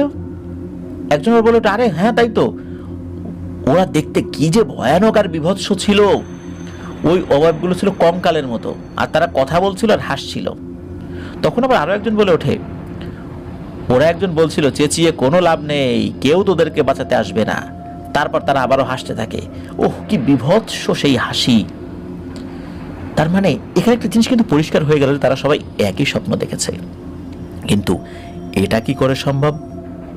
তখন ছোট দাদু বুঝতে পারে, যিনি আসলে ওই জাদুটোনার চর্চা শুরু করেছিলেন ওই গোত্রের ভিতরে, উনি বুঝলেন যে আসলে তারা কোনো স্বপ্ন দেখেন নাই। মূলত তারা যেটা দেখেছেন এটা স্বপ্ন ছিল না, এটা বাস্তবই ছিল। তো মূলত সে রাত্রে সবাই যখন ঘুমিয়ে পড়েছেন, তখন ওই ইউরুবা সর্দার কালো জাদুর মাধ্যমে কিছু ভয়ঙ্কর জিন চালান করে দেয়। আর ওই দুর্ধর্ষ জিনগুলো ওই ঘুমানো অবস্থায়, ঘুমন্ত যেই আত্মাটা বের হয়ে যায় আর কি, ঘুমন্ত অবস্থায় কারো, ওই আত্মাগুলোকে বন্দি করে গভীর সমুদ্রের ভিতরে নিয়ে ছেড়ে দেয়। আর ওই জিনগুলো তাদেরকে নানাভাবে ভয় দেখাতে থাকে। সবার বর্ণনা অনুযায়ী জিনগুলো দেখতে ভয়ঙ্কর ছিল। কি একটা ভয়ঙ্কর পরিবেশ লিসেনার্স, একবার ভাবুন, সাগরের ভিতরে সবাই হাবুডুবু খাচ্ছে আর তাদের চারপাশে ঘিরে রয়েছে কিছু ভয়ঙ্কর শ্রেণীর জিন, যারা কিনা দেখতে মানুষের কঙ্কালের মতো। কি অবস্থা হয়েছিল সবার তখন। যাই হোক, মহিলারা ছোট দাদু আর সবাইকে সবকিছু বলেন যে এইভাবে তারা এই সমস্যার সমাধান করেছেন, আর সর্দার এই শর্ত দিয়েছে। সর্দার যেমন শর্তের কথা শুনে অনেকেই ক্ষিপ্ত হয়ে যান, বলেন যে বেটার কত বড় সাহস, আমাদেরকে বলে মাফ চাইতে, তাও আর পায়ে ধরে। চলতো আজকে ওকে সাহায্য করি না, আজকে ওর একদিন আর আমার একদিন, সেদিন ছেড়ে দিয়েছিলাম এটাই ভুল হয়েছে, যার কারণে এই সমস্যায় পড়ছিলাম, আজ আর ছাড়া চাই নেই, ওকে মেরেই ফেলবো। ওর একটা হ্যাস্ত নাস্ত না করে কোনো কথা হবে না। তখন এই জনদের পরিবারে যিনি সবচেয়ে বয়োজ্যেষ্ঠ, যিনি দাদু ছিলেন, মুরব্বী, উনি বলেন, এই তোমরা সবাই শান্ত হও, আগের মাথায় কিছু করা যাবে না, তাতে আমাদের সবার ক্ষতি, যা করতে হবে ভেবে চিন্তা করা লাগবে, যে যার মতো ঘরে যাও, দেখা যাবে পরে কি করা যায়, আর ঝামেলা বাড়িয়ে কোনো লাভ নেই, এর থেকে ভালো একটা মীমাংসা করে নেওয়া। এখন কিছু যুবক যারা ছিলেন এরা তো বলে যে না, ওকে সাহায্য করেই ছাড়বো, কিন্তু মুরব্বীদের কথা তারা আবার শোনেন আর কি, গোত্রের প্রধানের কথা। আর ছোট দাদু বলেন যে তোমরা বেশি ক্ষিপ্ত হয়েও না, পরিণতি আসলে কি হতে পারে ভবিষ্যতে তা অন্য কেউ না বুঝলেও আমি কিন্তু বুঝতে পারছি, সুতরাং আমাদের মুরব্বী যেটা পরামর্শ দেন সেটাই সবাই মেনে নাও। তো পরের দিন এই জনের দাদুরা এবং বাড়ির অন্যান্য সদস্যরা মিলে সেই সর্দারের কাছে যান। সর্দারের কাছে ক্ষমা চান। সর্দার যেভাবে বলছিলেন ওভাবেই ক্ষমা চাওয়া শুরু করেছেন, কিন্তু সর্দার দেখলেন যে আসলে ওনারাও সম্ভ্রান্ত লোক, আসছেন ক্ষমা চাইতে, পায়ে ধরে আর ক্ষমা চাইতে হয় নাই, এমনি উপস্থিত সকলের সামনে ক্ষমা চেয়েছেন। সর্দার বলছেন আমি ক্ষমা করে দিলাম। কিন্তু সর্দার বলে যে আমি আপনাদের ওখানে গিয়েছিলাম শুধু আমাদের যেই প্রফেশন সেইটা জানানোর জন্য, কিন্তু আপনারা আমাকে যেভাবে অপমানিত করছেন, যার ফলে আমি তো সামান্য কিছু করছি তাতেই আপনাদের এই অবস্থা। তাহলে ভাবো না, আপনাদের উপর যদি আমি ভয়ানক প্রতিশোধ নিতাম তাহলে অবস্থা কি হতো। মনে রাখবেন, এই ধরনের জাদু কোনো ছেলে খেলা না, আপনারা এটাকে ছেলে খেলার মতো করে নিচ্ছেন। এগুলো আপনাদের ধরা ছোঁয়ার বাইরে। এটা আপনারা শুরু করতে পারবেন, কিন্তু এটার শেষটা কি হবে এটা আপনারা জানেন না, কিন্তু সেটা আমরা জানি। তো সর্দার তাদেরকেও তুচ্ছ তাচ্ছিল্য করে কথা বলছিলেন, তাদের উপর খুব রাগ হচ্ছিল, কিন্তু সে রাগগুলো তারা কন্ট্রোল করেন। তার সাথে সায় দেন, হ্যাঁ আপনি ঠিকই বলেছেন, আপনাদের আসলে অনেক ক্ষমতা আছে। যাই হোক, এই বিষয় নিয়ে কথা বাড়াতে চাই না। আমরা বা আমাদের গোত্রের কেউ কোনো ধরনের জাদু চর্চার সাথে যুক্ত হবে না। আপনাদের কাজ আপনারাই করুন, আমাদেরকে ক্ষমা করে দিন। তখন সর্দার বলে যে কথাটা যেন মনে থাকে। তো ওই দিন এই কথার মধ্য দিয়েই ওখানকার সেই ক্ষমা চাওয়ার পর্বটা শেষ হয়। সর্দারও সেখানে তার মতো করে আপ্যায়ন করেছিলেন, যেহেতু অন্য গোত্রের লোক সেখানে এসেছেন, ক্ষমা চাইতে এসেছেন, মানে শত্রুটা যেন এখানে শেষ হয়ে যায়, ওই শত্রুটা যেন আর টিকে না থাকে, এটা সর্দারও চেয়েছিলেন আর ওনারাও চেয়েছিলেন। রাগ হয়েছিল, এটা সত্য। কিন্তু ব্যাপারটা হলো কি, ওখান থেকে চলে আসার পর এই জন বা জনের পরিবার যারা ছিলেন আর কি, তারা কিন্তু সরাসরি কোনো জাদুবিদ্যার সাথে জড়িত হন নাই কখনোই, ওনাদের সাথে সরাসরি কোনো সংঘর্ষে জড়ান নাই, তবে ওনাদেরকে খুব অপছন্দ করতেন আর কি, খুবই অপছন্দ। এরকম 120টা বা তারও বেশি যুবক বৃদ্ধদেরকে এইভাবে মেরেই ফেলার একটা প্রক্রিয়া করে ফেলেছিল, এটা তো নিশ্চয়ই মানুষ ভুলে যাবে না, তাই না? তারপরও আস্তে আস্তে সময় কেটে যায়, এরপরে কেটে যায় প্রায় 30 বছর। এর ভিতরে জনদের ফ্যামিলির যে বড় বড় মুরব্বীরা ছিলেন আর কি, দাদুরা, এনারা কিন্তু প্রায় সবাই মারা গেছেন। এই জনও তখন এই 30 বছর আগে সদ্য বিয়ে করেছেন, এই 93-94 সাল বা এরকম একটা সময়। আর জনের বয়স তখন 30-এর কাছাকাছি বা এরকম, 28-29 বা এরকম কাছে আর কি। তো এই জনের বয়সেই একজন চাচাতো ভাই ছিল, তার নাম ছিল হচ্ছে জ্যাক। তো এই জ্যাক হচ্ছে জনের বড় দাদুর ছোট ছেলের ছেলে। তো যাই হোক, এই জ্যাক আবার কি করেছে, একদিন একটা মেয়েকে নিয়ে বাড়িতে এসেছে। সে বলে সে এই মেয়েটিকে ভালোবাসে। এই মেয়েটির নাম হচ্ছে মারিয়া, আর এই মারিয়া হচ্ছে আদিবাসী। আর একটা কথা যখন বলে ওই মারিয়ার পরিচয়, তখন তো সবার পিলে চমকে ওঠে। এই মারিয়া হচ্ছে ওই যে ইউরুবা সর্দার, যিনি আত্মাবন্দি জাদু করেছিলেন, সেই ইউরুবা সর্দারের নাতনি। আর ওই ইউরুবা সর্দারের ছেলের মেয়ে হচ্ছে এই মারিয়া। এই জ্যাক যখন মারিয়াকে বিয়ে করবে জানায় এবং তাকে এখানে নিয়ে এসেছে জানায়, সবাই তো রেগে একদম আগুন। প্রথম কথা হচ্ছে, মারিয়া একজন আদিবাসী, তাদের ধর্ম আলাদা, মূলত তারা প্রচলিত কোনো ধর্মের অনুসারী না, না ইহুদি, না মুসলিম, না খ্রিস্টিয়ান, না বৌদ্ধ, না হিন্দু। এরা সম্পূর্ণ ভিন্ন ধর্ম, তাদের ধর্মটাই জাদু নির্ভর। আর ওনারা তো খ্রিস্টিয়ান তো অবশ্যই, তারা একদম রোমান ক্যাথলিক, তারা তো এই টাইপের জাদুবিদ্যাওয়ালা কোনো ধর্ম ওনারা তো মেনেই নেবেন না। এদিকে পূর্বের আরও একটা ব্যাপার রয়ে গেছে, তারা চিন্তা করেছিলেন যে ধর্মীয় একটা ব্যাপার তো আছে, তার থেকেও আরও ভয়ানক ব্যাপার। যদিও বা আফ্রিকাতে এক গোত্র বা এক ধর্মের লোক অন্য ধর্মের লোককে বিয়ে করে, কিন্তু সমস্যা হলো যে পূর্বে কিন্তু ভয়ানক একটা ব্যাপার ঘটেছিল, যেটা সকলেই জানেন। আর এরকম একটা ব্যাপার ঘটার পরেও যদি এই বিষয়টা হয়, তাহলে পরিণতি কোন দিকে যাবে এটা নিয়েও কিন্তু অনেকের চিন্তা ছিল। এদিকে জ্যাক জানায়, মারিয়া জানায় যে তারা যদি একে অপরকে বিয়ে করতে না পারে, তাহলে তারা শরীরে তেল ঢেলে আগুন ধরিয়ে আত্মহত্যা করবে। এই যে শুরু হয়ে গেল সমস্যা, এই দুই ছেলে মেয়েকে তো কোনোভাবেই বোঝানো যায় না। এখন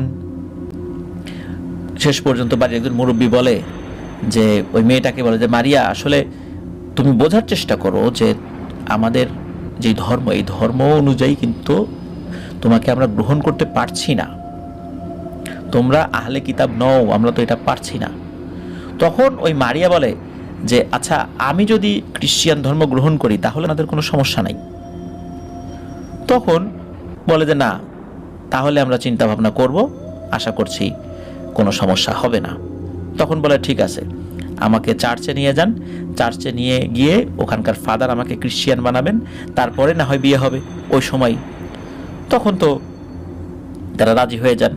এদিকে কি হয়, এই যে ব্যাপারগুলো অল্প সময়ের মধ্যেই ওই ইউরুবা সর্দারের যে ইয়েটা ছিল, পরিবার ছিল, সেখানে চলে যায়। আর জ্যাক এবং মারিয়াকে নিয়ে তারা গির্জার দিকে যাচ্ছিলেন, ওই পরিবারের সদস্যরা, যে ওখানে মারিয়াকে খ্রিস্টান বানানো হবে, তারপরে বিয়ে হবে। এদিকে কি হয়েছে, ওই যাওয়ার পথেই আদিবাসীদের এক গ্রুপ এসে তাদেরকে বাধা দেয়, না যেতে দেবে না। ওই সময় আদিবাসীদের যে বর্তমান সর্দার, মানে এই মারিয়ার যিনি বড় চাচা, তো উনি বলেন যে আমার ভাইজিকে আমার কাছে ফিরিয়ে দাও, এই বিয়ে কোনোভাবেই হতে পারে না, তোমাদের ধর্ম এক, আমাদের ধর্ম আলাদা, কোনোভাবে বিয়ে হবে না। আর এই বিয়ে হলে ভয়ানক এক সংঘাত সৃষ্টি হবে। তখন এই যে জ্যাকের যিনি বাবা, তখন ওই মারিয়া চাচাকে বলেন যে আমরাও আপনার ভাতিজিকে বুঝিয়েছি, কিন্তু আপনার ভাতিজি কিছুতেই মানবে না, আপনি আপনার ভাতিজিকে বুঝান, দেখেন সে যদি যায়, চলে যায় আপনাদের সাথে, আমাদের তো কোনো আপত্তি নেই। মূলত তারা আত্মহত্যা করার হুমকি দিয়েছে, যার কারণেই আমরা রাজি হয়েছি। একথা শোনার পর আদিবাসীদের ওই দলের লোকজন চুপ হয়ে যায়, এবং যিনি সর্দার, মানে মারিয়ার যিনি চাচা, তিনি বলেন যে আচ্ছা ঠিক আছে, আমি আমার ভাইজির সাথে কথা বলবো। কথা বলার জন্য ওদিকে গিয়েছে, তখন মারিয়া, সে তার চাচার সাথে কথা বলবে না, সে মুখ ঘুরিয়ে রেখেছে এবং বলে তোমরা চলে যাও, আমি জ্যাককে ভালোবাসি, আর আমি তার কাছেই ভালো থাকবো, আমি ওকেই বিয়ে করব। ওই আদিবাসীদের যারা লোকজন এসেছিলেন, এরাও বলা শুরু করেছে যে মেয়ে এখন চাচ্ছে না, আর ওরাও তো যে খুশি মনে বিয়ে দিচ্ছে বিষয়টা তো এরকম না, যেহেতু ছেলে মেয়ে রাজি, এখন আমরা ঝামেলা করে করবোটা কি। তো ওদের সিদ্ধান্ত মেনে নিয়ে ওদের বিয়ে দিয়েই দেন। তখন মারিয়ার চাচা বলে যে ঠিক আছে, বিয়ে হবে, আমি মেনে নিলাম, তবে বিয়েটা খ্রিস্টান ধর্মের রীতি অনুযায়ী হবে না, আমাদের যেই ধর্মটা ইউরোবা ধর্মের রীতি অনুযায়ী হবে। তো ইউরোবাদের যে বিয়েটা, এটা কিন্তু আফ্রিকাতে শোনা যায় যে সবচেয়ে বেশি ধুমধাম করে বিয়ে হয় আর কি। সেখানে কনেকে বিশেষ সাজে সাজানো হয়, সেখানে তাদের কাছে বিয়ে মানে আরো মানে অনেক বড় কোনো আয়োজন আর কি। তো যাই হোক, এখন সমস্যারও বাঁধলো যে এই মারিয়ার চাচার প্রস্তাবে এই জোয়ানদের গোত্রের আবার কেউ রাজি না। তাদের কথা হলো যে ওদের ওই সমস্ত বিয়েগুলোতে অনেক জাদু টাদু চর্চা করে, এটা আমাদের খ্রিস্টান ধর্মের সাথে যায় না, না আমরা এটা রাজি না, আমাদের খ্রিস্টান ধর্ম অনুযায়ী আমরা এটা বিয়ে দেব। শুরু হলে এখন এই বিয়ে কোন রীতি অনুযায়ী হবে এটা নিয়ে তর্ক বিতর্ক, ওই জায়গায় শুরু হয়ে যায় হাতাহাতি, এক পর্যায়ে ভয়ানক মারামারি। তো মারামারিতে কি হয়, দল ভারী ছিল হলো জনদের পরিবার, তো মার খায় আবারও ওই মারিয়ার পরিবার, মানে ওই ইউরোবা গোত্রের লোকজন, তারা অপমানিত হয়ে ওখান থেকে চলে যায়। যাই হোক, তারা ওখান থেকে চলে গেল, মারিয়াকে নিয়ে যাওয়া হলো চার্চে। চার্চে যাওয়ার সাথে সাথে মারিয়াকে ফাদারের মাধ্যম দিয়ে খ্রিস্টান ধর্ম গ্রহণ করানো হলো, এরপরে বিয়েটার কাজটা সম্পন্ন হলো। এরপর যখনই বউকে নিয়ে ওনারা বাড়িতে ফেরত আসছেন এবং বাড়ির উঠোনে যেই না পা রেখেছেন, তখনই ঘটে যায় এক মর্মান্তিক ঘটনা। মারিয়া প্রচণ্ড জোরে চিৎকার করে মাটিতে শুয়ে পড়ে। তার পরনে ছিল সাদা পোশাক, সাদা পোশাকটি নিমিষেই রক্তে লাল হয়ে যায়, তার চোখ দিয়ে, কান দিয়ে, নাক দিয়ে, মুখ দিয়ে রক্ত বের হচ্ছে, ছটফট করছে, চিৎকার করে বলছে কে মনে হচ্ছে কেউ আমার পেটের ভেতর থেকে সবকিছু টেনে ছিঁড়ে বের করে ফেলছে, মনে হচ্ছে সবকিছু ছিঁড়ে ফেললো। দ্রুত তাকে হসপিটালে নিয়ে যাওয়া হয়, কিন্তু নেয়ার পথেই মারিয়ার মর্মান্তিক মৃত্যু হয়। মারিয়ার মৃত্যুতে সবাই মর্মাহত, কোনোভাবেই আসলে মেনে নেওয়া যায় না। নতুন বউ একটা ঘন্টাও সংসার করতে পারেনি, এমনভাবে সে মারা গেল। আর ভালোবাসার মানুষের এমন করুণ মৃত্যু, মর্মান্তিক মৃত্যু দেখে জ্যাকও তো প্রায় পাগলের মতো অবস্থা। প্রিয়জন হারানোর বেদনা যে কেমন হয়, যাদের প্রিয়জন চলে যায় তারাই বুঝতে পারেন। তো এই ঘটনা যখন ঘটে, তখন এই যে মারিয়ার পরিবার, তারা কি করেছে, পুলিশ নিয়ে আগে হসপিটালে আসে, কারণ হসপিটালে তো ওই সময় লাশ ছিল। তখন ওরা এসে পুলিশকে বলছে যে আমার মেয়েকে বা আমাদের মেয়েকে এরাই মেরেছে, জানতাম যে এইভাবে ওরা মেরে ফেলবে, আমাদের নিষ্পাপ মেয়েকে নির্মমভাবে ওরা হত্যা করেছে, ওদের শাস্তি হোক। এখন ব্যাপারটা হলো কি, যে মৃত্যু তো হয়েছে, এটা সত্য, রক্তারক্তি হয়েছে, একটা সুস্থ মানুষ এভাবে মারা গেল। ওদিকে জ্যাকের পরিবার এবং জনের পরিবার ওরা তো বুঝতে পেরেছে এটা কালো জাদুর মাধ্যমে করা হয়েছে। নাইজেরিয়াতে কিন্তু পুলিশ প্রশাসন থেকে শুরু করে অনেকেই জানেন যে কালো জাদু হয়, এভাবে মানুষ মেরে ফেলা যায়। তবে কালো জাদুর বিপরীতে কোনো নির্দিষ্ট ওইভাবে আইন না থাকার কারণে বিষয়টা পুলিশ বুঝতে পারলেও তারা তো মানে মারিয়ার পরিবারের পক্ষেই কথা বলবে, তাই না? মারিয়ার পরিবার থেকে যেটা বলা হচ্ছে, তাদের সপক্ষে ওই রকম স্ট্রং কোনো এভিডেন্স বা প্রমাণ না থাকলেও শুধু যেটা বলা হচ্ছে এই জ্যাকের পরিবার থেকে যে ওরা জাদু টোনা করে ওকে হত্যা করছে, কিন্তু আইনের ধারা তো আবার এটা বুঝবে না। বললো ঠিক আছে, তদন্ত করা হোক, লাশ পোস্টমর্টেম করা হয়, কিন্তু দেখা গেল মারিয়ার শরীরে কোনো আঘাতের চিহ্নই পাওয়া গেল না। ডাক্তার বলল শরীরের অভ্যন্তরীণ কোনো জটিলতার কারণে হঠাৎ এই সমস্যা হয়েছে, যার প্রেক্ষাপটে এমন মৃত্যু হয়েছে। এই মামলায় ফাঁসানো গেল না, মারিয়ার পরিবার এই মামলায় ফাঁসাতে পারল না এই জ্যাকের পরিবারকে, বা আমাদেরকে যিনি ঘটনা বলেছেন জন তার পরিবারকে। তখন তারা বলেন যে ঠিক আছে, আমাদের মেয়ে, ওর লাশটা আমরা নিয়ে যাব। তখন কিন্তু এই যে জনের যেই ভাই জ্যাক, উনি রাজি হন নাই, বলে যে না, আমার ভালোবাসার মানুষের দাফন আমি নিজেই করব। কিন্তু তাতে কোনো লাভ হয়নি। পুলিশের সহযোগিতায় মারিয়ার পরিবার মারিয়ার লাশ নিয়ে চলে যায়।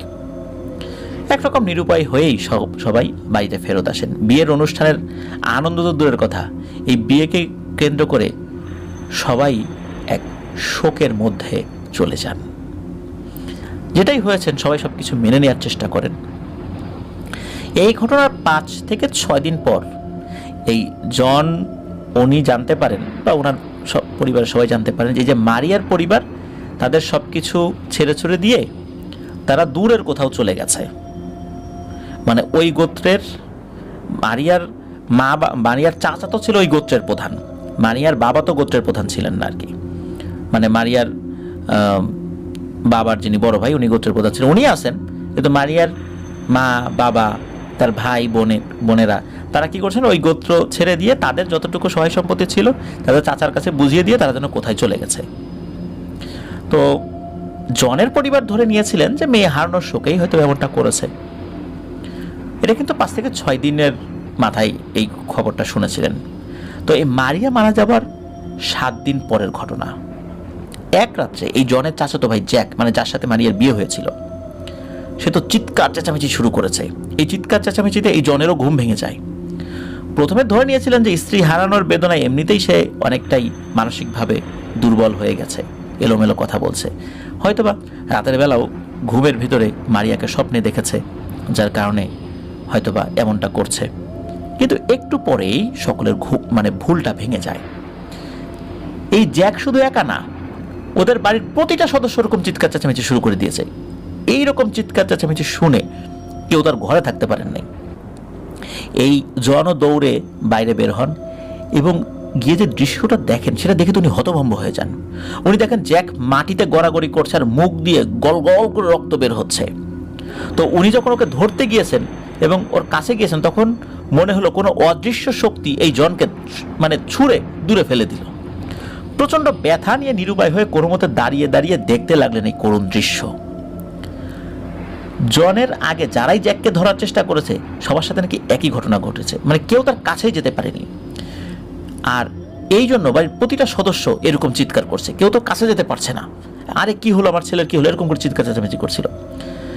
ওর মা বাবা বলছে আমার ছেলেকে বাঁচাও, ওর ভাই বোন বলছে আমার ভাইকে বাঁচাও।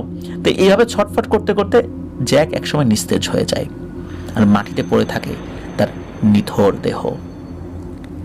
জ্যাক মারা গেল, তাকে হাসপাতালে নেওয়ার সুযোগটুকুও কেউ পেল না। কোনো একজন কবিরাজ ডেকে যেই সমস্যার সমাধান করবেন সেই সুযোগটাও পাওয়া যায়নি। জ্যাকের মৃত্যু কেন হয়েছে, কি জন্য হয়েছে, এটা কিন্তু আর কারো বুঝতে বাকি রইল না। জ্যাকের মৃত্যুর খবর পুরো এলাকায় ছড়িয়ে পড়ল।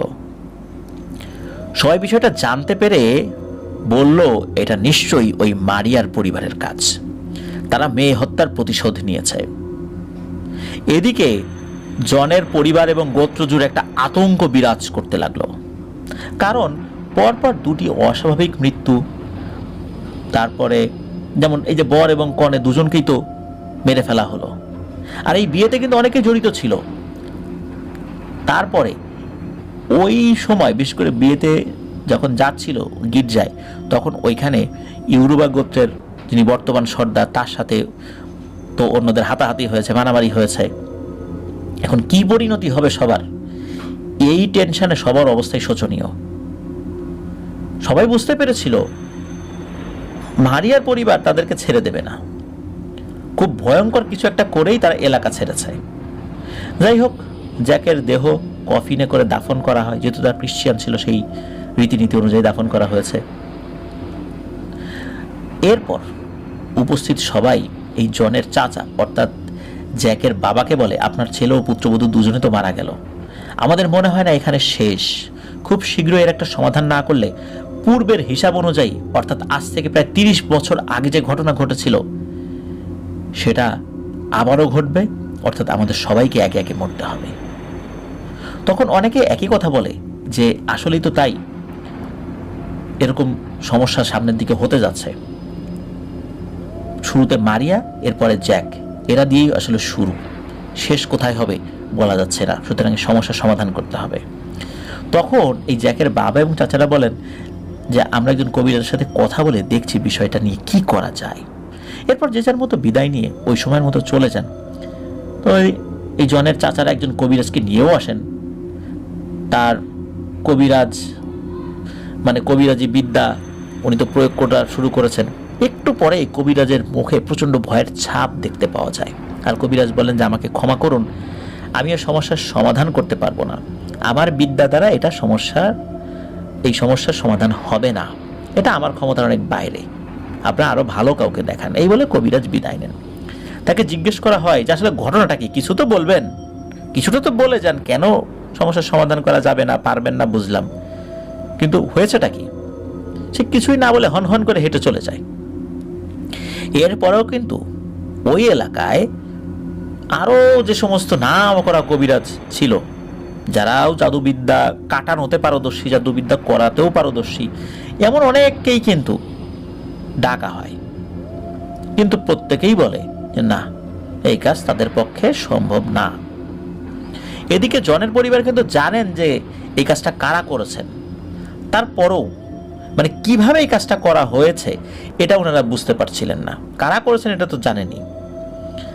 আর অনেক জোরাজুরি করার পরে একবার একজন কবিরাজ কিছু বিষয় বলেছিলেন, মানে সামান্য কিছু, তাও সেটা সমাধানের উপযোগী কোনো তথ্য না, মূলত ভয় পাইয়ে দেওয়ার মতো তথ্য। যে কথা বলেছেন তাতে তো ওনাদের গলা শুকিয়ে যায়। ওই কবিরাজ বলেছিলেন যে মারিয়ার যে চাচা যিনি সর্দার, উনি মূলত কালো জাদুর মাধ্যমে একদল শক্তিশালী জিন চালান করে দিয়েছে এই পরিবারের উপরে। তো ওই কবিরাজ যখন তার অনুগত জিনের মাধ্যম দিয়ে খোঁজ নেওয়ার চেষ্টা করেছিলেন যে আসলে সমস্যাটা কি, কারা আছে এর পেছনে, তখন ওই জিনেরা নাকি ওই কবিরাজকে সরাসরি না করে দেয় যে এই সমস্যার সমাধানের মধ্যে তাকে না যেতে। মূলত যেই জিনদেরকে এই পরিবারের উপর চালান করা হয়েছে, জিন সম্প্রদায়ের মধ্যে সবচেয়ে শক্তিশালী এবং বদরাগী জিন হচ্ছে ওরা। এরা এমন ক্ষমতা রাখে যে কোনো অন্তঃসত্ত্বা মহিলার গর্ভে ঢুকে গর্ভের সন্তানকে খেয়ে ফেলার পর তিনি গর্ভধারণের আগের যে অবস্থা সেই অবস্থায় চলে যান, মানে কেউ বিশ্বাসই করবে না তার গর্ভে কোনো সন্তান ছিল, মানে এই রকমের অবস্থা হয়ে যায়। তো এটা তাদের একটা সাধারণ কাজ মাত্র, মানে ওই সমস্ত জিনেরা এটা খুব সহজেই করতে পারে। আর এদের শক্তির কাছে অন্য জিনদের শক্তি আসলে তেমন কিছুই না। আর এদের সাথে চ্যালেঞ্জ করা মানে সাক্ষাৎ মৃত্যুকে ডেকে আনা। এই কারণেই মূলত ওই কবিরাজের জিনেরা তাকে না করে দেয় যে না, ওখানে যাওয়া যাবে না। আর এই সমস্ত বিষয় যখন কোনো কবিরাজ বুঝতে পারে কিছুটা হলেও, তখনই সে ওখানে আর এক দণ্ড না থেকে, মানে বেশিক্ষণ থাকলে ওই পরিবারের সাথে কথা হবে, সেক্ষেত্রে দেখা গেল ওই জিনরা এই বিষয়টা ভালো নজরে দেখবে না, তখন ওই কবিরাজকে হত্যা করতে পারে। এই কারণে সোজা হন হন করে হেঁটে সবাই চলে যেত, কোনো বেশি কথাও বলতো না আর কি। তবে ওই কবিরাজ যাবার আগে যে কথা বলেন, আর একটা কথা, এটা শুনে সকলের ঘুম হারাম হয়ে যায়। যাবার আগে কবিরাজ বলে যান যে মারিয়ার বিয়ে এবং মৃত্যু হয়েছিল এক শনিবারে, মানে দিনটা ছিল শনিবার, আর ঠিক 7 দিনের মাথায় ছিল শনিবার। সুতরাং ওই শনিবারে কিন্তু জ্যাক মারা গেছে। প্রত্যেক শনিবারে এই পরিবারের একজন করে মারা যেতে থাকবে। আপনারা যত দ্রুত পারেন একজন বড় কবিরাজের শরণাপন্ন হন, যার রয়েছে অসীম জাদু ক্ষমতা, তাছাড়া এই সমস্যার কোনো সমাধান হবে না। এই বলে কবিরাজ ওখান থেকে বিদায় নিয়ে চলে যান। কবিরাজের কথায় সবাই তো অনেক ভয় পেয়ে যান, এবং ভয় পাওয়াটাই স্বাভাবিক। ভয়ানক এক আতঙ্ক সৃষ্টি হয় ওই পরিবারের মধ্যে, না জানি কখন কি ঘটে। ঠিক তার পরের শনিবার একইভাবে জ্যাকের বাবার মৃত্যু হয়। রাতের বেলা চিৎকার চেঁচামেচি ছটফট করছে, আর সবাই অসহায়ের মতোই এটা দেখছে, জানছে যে কয়েক মিনিটের মধ্যে তারও মৃত্যু হবে, কিচ্ছু করা যাবে না। পুরো বিষয়টা সকলের কাছে পরিষ্কার হয়ে যায় যে এবার আর কারো রক্ষা নেই। জনের চাচার মৃত্যুর পর বাড়ির অনেক মহিলা এবং পুরুষ সদস্য ভয়ে আতঙ্কে বাড়ি ছেড়ে চলে যেতে থাকে। তবে কয়েকজন হাল ছাড়েন নাই, একের পর এক কবিরাজ দেখাতে থাকেন। শুধু কবিরাজ নয়, মসজিদের ইমাম, মানে মুসলিম কমিউনিটি তো ওখানে আছে অনেক, তো সেখানে যে সমস্ত আলেম আছেন আর কি, তাদেরকেও দেখানো হয়, তাদের সাথে কথা বলা হয়। খ্রিস্টিয়ান ধর্মের যে ফাদারও রয়েছেন তাদের সাথে কথা বলেন, কিন্তু না, কেউ কোনো সমাধান করতে পারেনি। সবাই যে যার মতো চেষ্টা করেছিলেন, এটা সত্য, কিন্তু কেউ সমাধান করতে পারেনি। ওই সময় নাইজেরিয়ার একজন নাম করা হুজুর, যিনি তৎকালীন অনেক বড় একজন বুজুর্গ ব্যক্তি ছিলেন, তো ওনাকে নিয়ে আসা হয়। ওনাকে নিয়ে আসার পর উনি বলেন যে ঠিক আছে, আমি দেখি কি করতে পারি। উনি কিন্তু ইসলাম ধর্মের একজন নাম করা হুজুর ছিলেন আর কি, সব ধর্মের লোকজনই ওনাকে খুব সম্মান করতো আর কি। তো উনি যখন এখানে আসেন তখন উনি বলেন যে এই কাজ আমার পক্ষে সম্ভব নয়, শয়তানের একটা বড় দলকে এই পরিবারের উপর পাঠানো হয়েছে। কিভাবে কি হয়েছে সেটা আমি বুঝতে পারছি না, তবে এরা অনেক শক্তিশালী, এদের সাথে মোকাবেলা করা সম্ভব হয় না। তবে হ্যাঁ, আল্লাহ তাআলা চাইলে সবই পারেন। তো উনি বলেন যে ইউরুবা সর্দারকে, অর্থাৎ মারিয়া চাচাকে খুঁজে বের করুন এবং তার কাছে গিয়ে ক্ষমা চান, তাছাড়া তো কোনো উপায় দেখি না। এরপরে আরও একজন ওই নাইজেরিয়ার খুব নাম করা একজন ফাদারের সাথে কথা বলেছে, উনি ওই হুজুরের মধ্যে একই কথা বলেছিলেন যে আসলে এই কাজ করার জন্য যেই ধরনের তন্ত্রমন্ত্র বিদ্যায় পারদর্শী হওয়া দরকার, এগুলো আসলে কোনো একটা ধর্মের মধ্যে থেকে এগুলো করা যায় না বা পারা সম্ভব হয় না। এগুলো করার জন্য জাদুবিদ্যায় পারদর্শী হতে হয়, যেটা ইসলাম ধর্ম, খ্রিস্টান ধর্ম এগুলো অ্যালাউ করে না আসলে, মূলত এই সমস্ত গতানুগতিক ধর্মগুলো, আর এই জন্যই তারা এগুলো করতে পারছেন না। তো এই যে প্রক্রিয়াটা, যেই প্রক্রিয়াটায় এই ভয়ানক এই মৃত্যু খেলাটা শুরু করা হয়েছে, একটা পদ্ধতি নিশ্চয়ই রয়েছে যেই পদ্ধতির মাধ্যম দিয়ে এই প্রক্রিয়াটা কাটানো যাবে, কিন্তু এই প্রক্রিয়াটাই বা কি, মানে যেই প্রক্রিয়ায় এই পদ্ধতিটা শুরু করা হয়েছে এবং কাটানোর পদ্ধতিটাই বা কি, এইটা জানা লোক খুব কম। এবং বলছে যে মানুষের মধ্যে এটা কম আছে, জিনদের মধ্যেও কম আছে, সব জিনেরা এই প্রক্রিয়াটা জানে না। সুতরাং এইটা আসলে সমাধানটা অত্যন্ত দুরূহ। এরপরে কেটে যায় কিন্তু 3 মাস। এই 3 মাসের ভিতরে জ্যাকের পরিবারের শুধু পুরুষ সদস্যরা মারা যাচ্ছে। যেমন জ্যাকের পরিবারের, জ্যাক তো মারা গেছে, জ্যাকের বাবা মারা যায় পরে, তারপর জ্যাকের ইমিডিয়েট বড় ভাই মারা যায়, মারিয়া তো মারা গেলই, জ্যাকের বাবা, জ্যাকের কাকারা যারা ছিল, তারপর জ্যাকের যে কয়েকটা ভাই ছিল, একে একে সবার মৃত্যু হচ্ছে, মানে পুরুষ সদস্যদের মৃত্যু হচ্ছে শুধু প্রতি শনিবার গভীর রাত্রে ভয়ানকভাবে রক্ত বমি হতে থাকে এবং ছটফট করতে করতেই মারা যায়। প্রিয় লিসেনার্স, কি ভাবছেন, যারা পালিয়ে গিয়েছিল তারা বেঁচে গিয়েছিল? না, পালিয়ে গিয়েও কোনো লাভ হয় নাই, তাদেরও একই রকমভাবে মৃত্যু হতে থাকে। তো এইভাবে একটা পরিবারের পুরুষ সদস্যরা শেষ হয়ে যাবে, কোনোই কি সমাধান নাই? হঠাৎ করে একটা আশার আলো দেখতে পাওয়া যায়। এই জনদেরই এক প্রতিবেশী ওনাদেরকে একজন নাম করা কবিরাজের সন্ধান দেন। তো অনেক ভালো ভালো কবিরাজই তো দেখানো হলো, নাইজেরিয়ার বড় বড় ফাদার ইমাম তাদেরকেও দেখানো হলো। তো আর নতুন করে কবিরাজের কাছে গিয়ে কি সমাধান হবে? তারপরও সবাই যখন বুঝছিল যে পুরুষ সদস্যের মৃত্যু নিশ্চিত, তারপরও একজন ডুবন্ত ব্যক্তি খড়কুটো ধরে বেঁচে থাকার চেষ্টা করেন। এই কারণে যখনই কোনো কবিরাজের সন্ধান পান, তারা আশার আলো দেখেন, বাঁচার ইচ্ছা জাগে মনে। তো ওই প্রতিবেশী জানান যে ওই কবিরাজের নাকি অনেক ক্ষমতা। শুধু তাই না, নাইজেরিয়ার বাইরেও অনেক দেশেও নাকি ওনাকে বিভিন্ন লোক নিয়ে যায়, সেখানে গিয়ে তিনি কাজ করেন। তো বলেন যে আসলে তার কাছে একবার যান, গিয়ে দেখেন আসলে কি হয়। তখন ওই প্রতিবেশীর কাছ থেকে ওই কবিরাজের ঠিকানা নিয়ে ওনারা তার কাছে যান। তার বাড়ি অবশ্য ওই জায়গা থেকে বেশ দূরেই ছিল। তো যখন ওখানে গিয়েছেন, গিয়ে দেখেন যে ওইখানে অনেক মানুষ এসেছে তার বাড়িতে অনেক সমস্যা নিয়ে। তো ওখানে যাওয়ার পর বুঝতে পারেন যে আসলে ওই লোকটার অনেক নামডাক আসলেই রয়েছে, উনিও অনেক বড় ক্ষমতাশালী এবং বড় মাপের একজন কবিরাজও বটে। ওর সাথে তারা দেখা করেন, সব কথা খুলে বলেন। সব শুনে কবিরাজ বলেন যে আপনাদের যে সমস্যার কথা শুনলাম এবং শুনে যতটুকু মনে হলো, তাতে আপনাদের ওইখানটাতে আমাকে যেতে হবে। ওখানে যাওয়ার পর তখন আমি বুঝতে পারবো এইখানে থেকে আমি আমার জিনদেরকে দিয়ে কোনো তথ্য নিলেও কতটুকু সফল হব আমি বুঝতে পারছি না। তো যেহেতু জনদের ফ্যামিলি অনেক ধনী ফ্যামিলি ছিলেন, এই কারণে কিন্তু ওনারা বলেছিলেন যে আপনি আসেন, আপনি যত টাকা চান আপনাকে দিতে আমরা প্রস্তুত। তো যেদিন গিয়েছিল ওই দিনটা ছিল আবার বৃহস্পতিবার। তখন কবিরাজ বলে যে আজকে রাত্রে তারপরও আমি যতটুকু তথ্য নেয়ার আমি নিয়ে দেখি যে কতটুকু আমি জানতে পারি, আর কাল শুক্রবার আমি আপনাদের ওখানে যাব। তো এর ভিতরে আমাকে কিছু জিনিস জোগাড় করতে হবে। তো তখন কবিরাজ বলে যে আপনারা চলে যান, আগামীকাল দুপুরের ভেতরে আপনাদের বাড়িতে আমি আসব।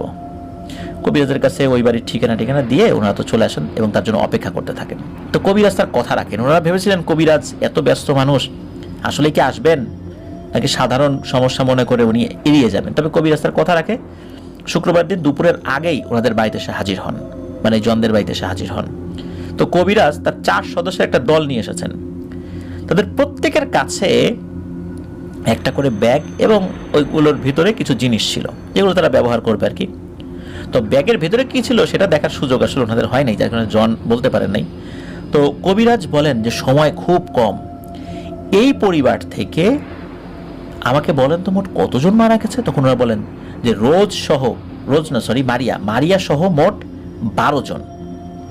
তো 12 জন। তো মারিয়া তো মূলত ওই ইউরোবা গোত্রের লোক ছিল। তখন ওই কবিরাজ বলেন যে আমার একটা জিনিস লাগবে, মারিয়া আপনাদের গোত্রের নয়, সে বাইরের। এই মারিয়া বাদে বাকি 11 জনের যে কবর, এই 11 জনের কবর থেকে মাটি নিয়ে আসবেন অল্প অল্প করে, এবং প্রত্যেকের কবর থেকে মাটি যে নেবেন মাটিগুলো আলাদা আলাদা করে রাখবেন এবং ছোট্ট একটা পুটলির মধ্যে রাখবেন। এই পুটলির উপরে কার কবর থেকে মাটি আনা হয়েছে একটি কাগজে সেটা আবার লিখে রাখবেন, যাতে করে বোঝা যায় এটা কার কবরের মাটি। কখনোই মাটিগুলো যেন একসাথে না করা হয়। কবিরাজকে জিজ্ঞেস করে কবরের মাটি দিয়ে কি হবে, তখন কবিরাজ যান রেগে, বলে যে আপনাদেরকে যেটা করতে বলছি সেটা করেন, আমাকে প্রশ্ন করবেন না। আমি প্রশ্ন করলে আপনারা উত্তর দিবেন, আপনাদের প্রশ্নের জবাব দেওয়ার জন্য আমি এখানে আসিনি, আপনাদের সমস্যার সমাধান করার জন্য আসছি। কতটুকু করতে পারবো আমি জানি না, উল্টা আমাকে প্রশ্ন করে বিব্রত করবেন না। তো এখানে একটা ব্যাপার হলো যে কবিরাজের কথা মতো তো ওনারা গিয়েছেন। এই কবিরাজের কথা অনুযায়ী সেই কবরস্থানে সবার কবরগুলো শনাক্ত করে আলাদা আলাদা করে মাটি নিয়ে একটা পুটলির মধ্যে রেখে সেই পুটলির পাশে একটা সুতোয় একটা কাগজ ঝুলিয়ে কাগজে প্রত্যেকটা ব্যক্তির নাম লিখে দেওয়া হয়। তো ওই মাটিগুলো কবিরাজকে দেওয়ার পর উনি সেগুলো আলাদা করে রাখলেন এবং তার ব্যাগ থেকে কিছু একটা বের করল। সেটা কোনো একটা পশুর চামড়া ছিল। এই জনরা ধারণা করেছিলেন সেটা বানরের চামড়া হবে।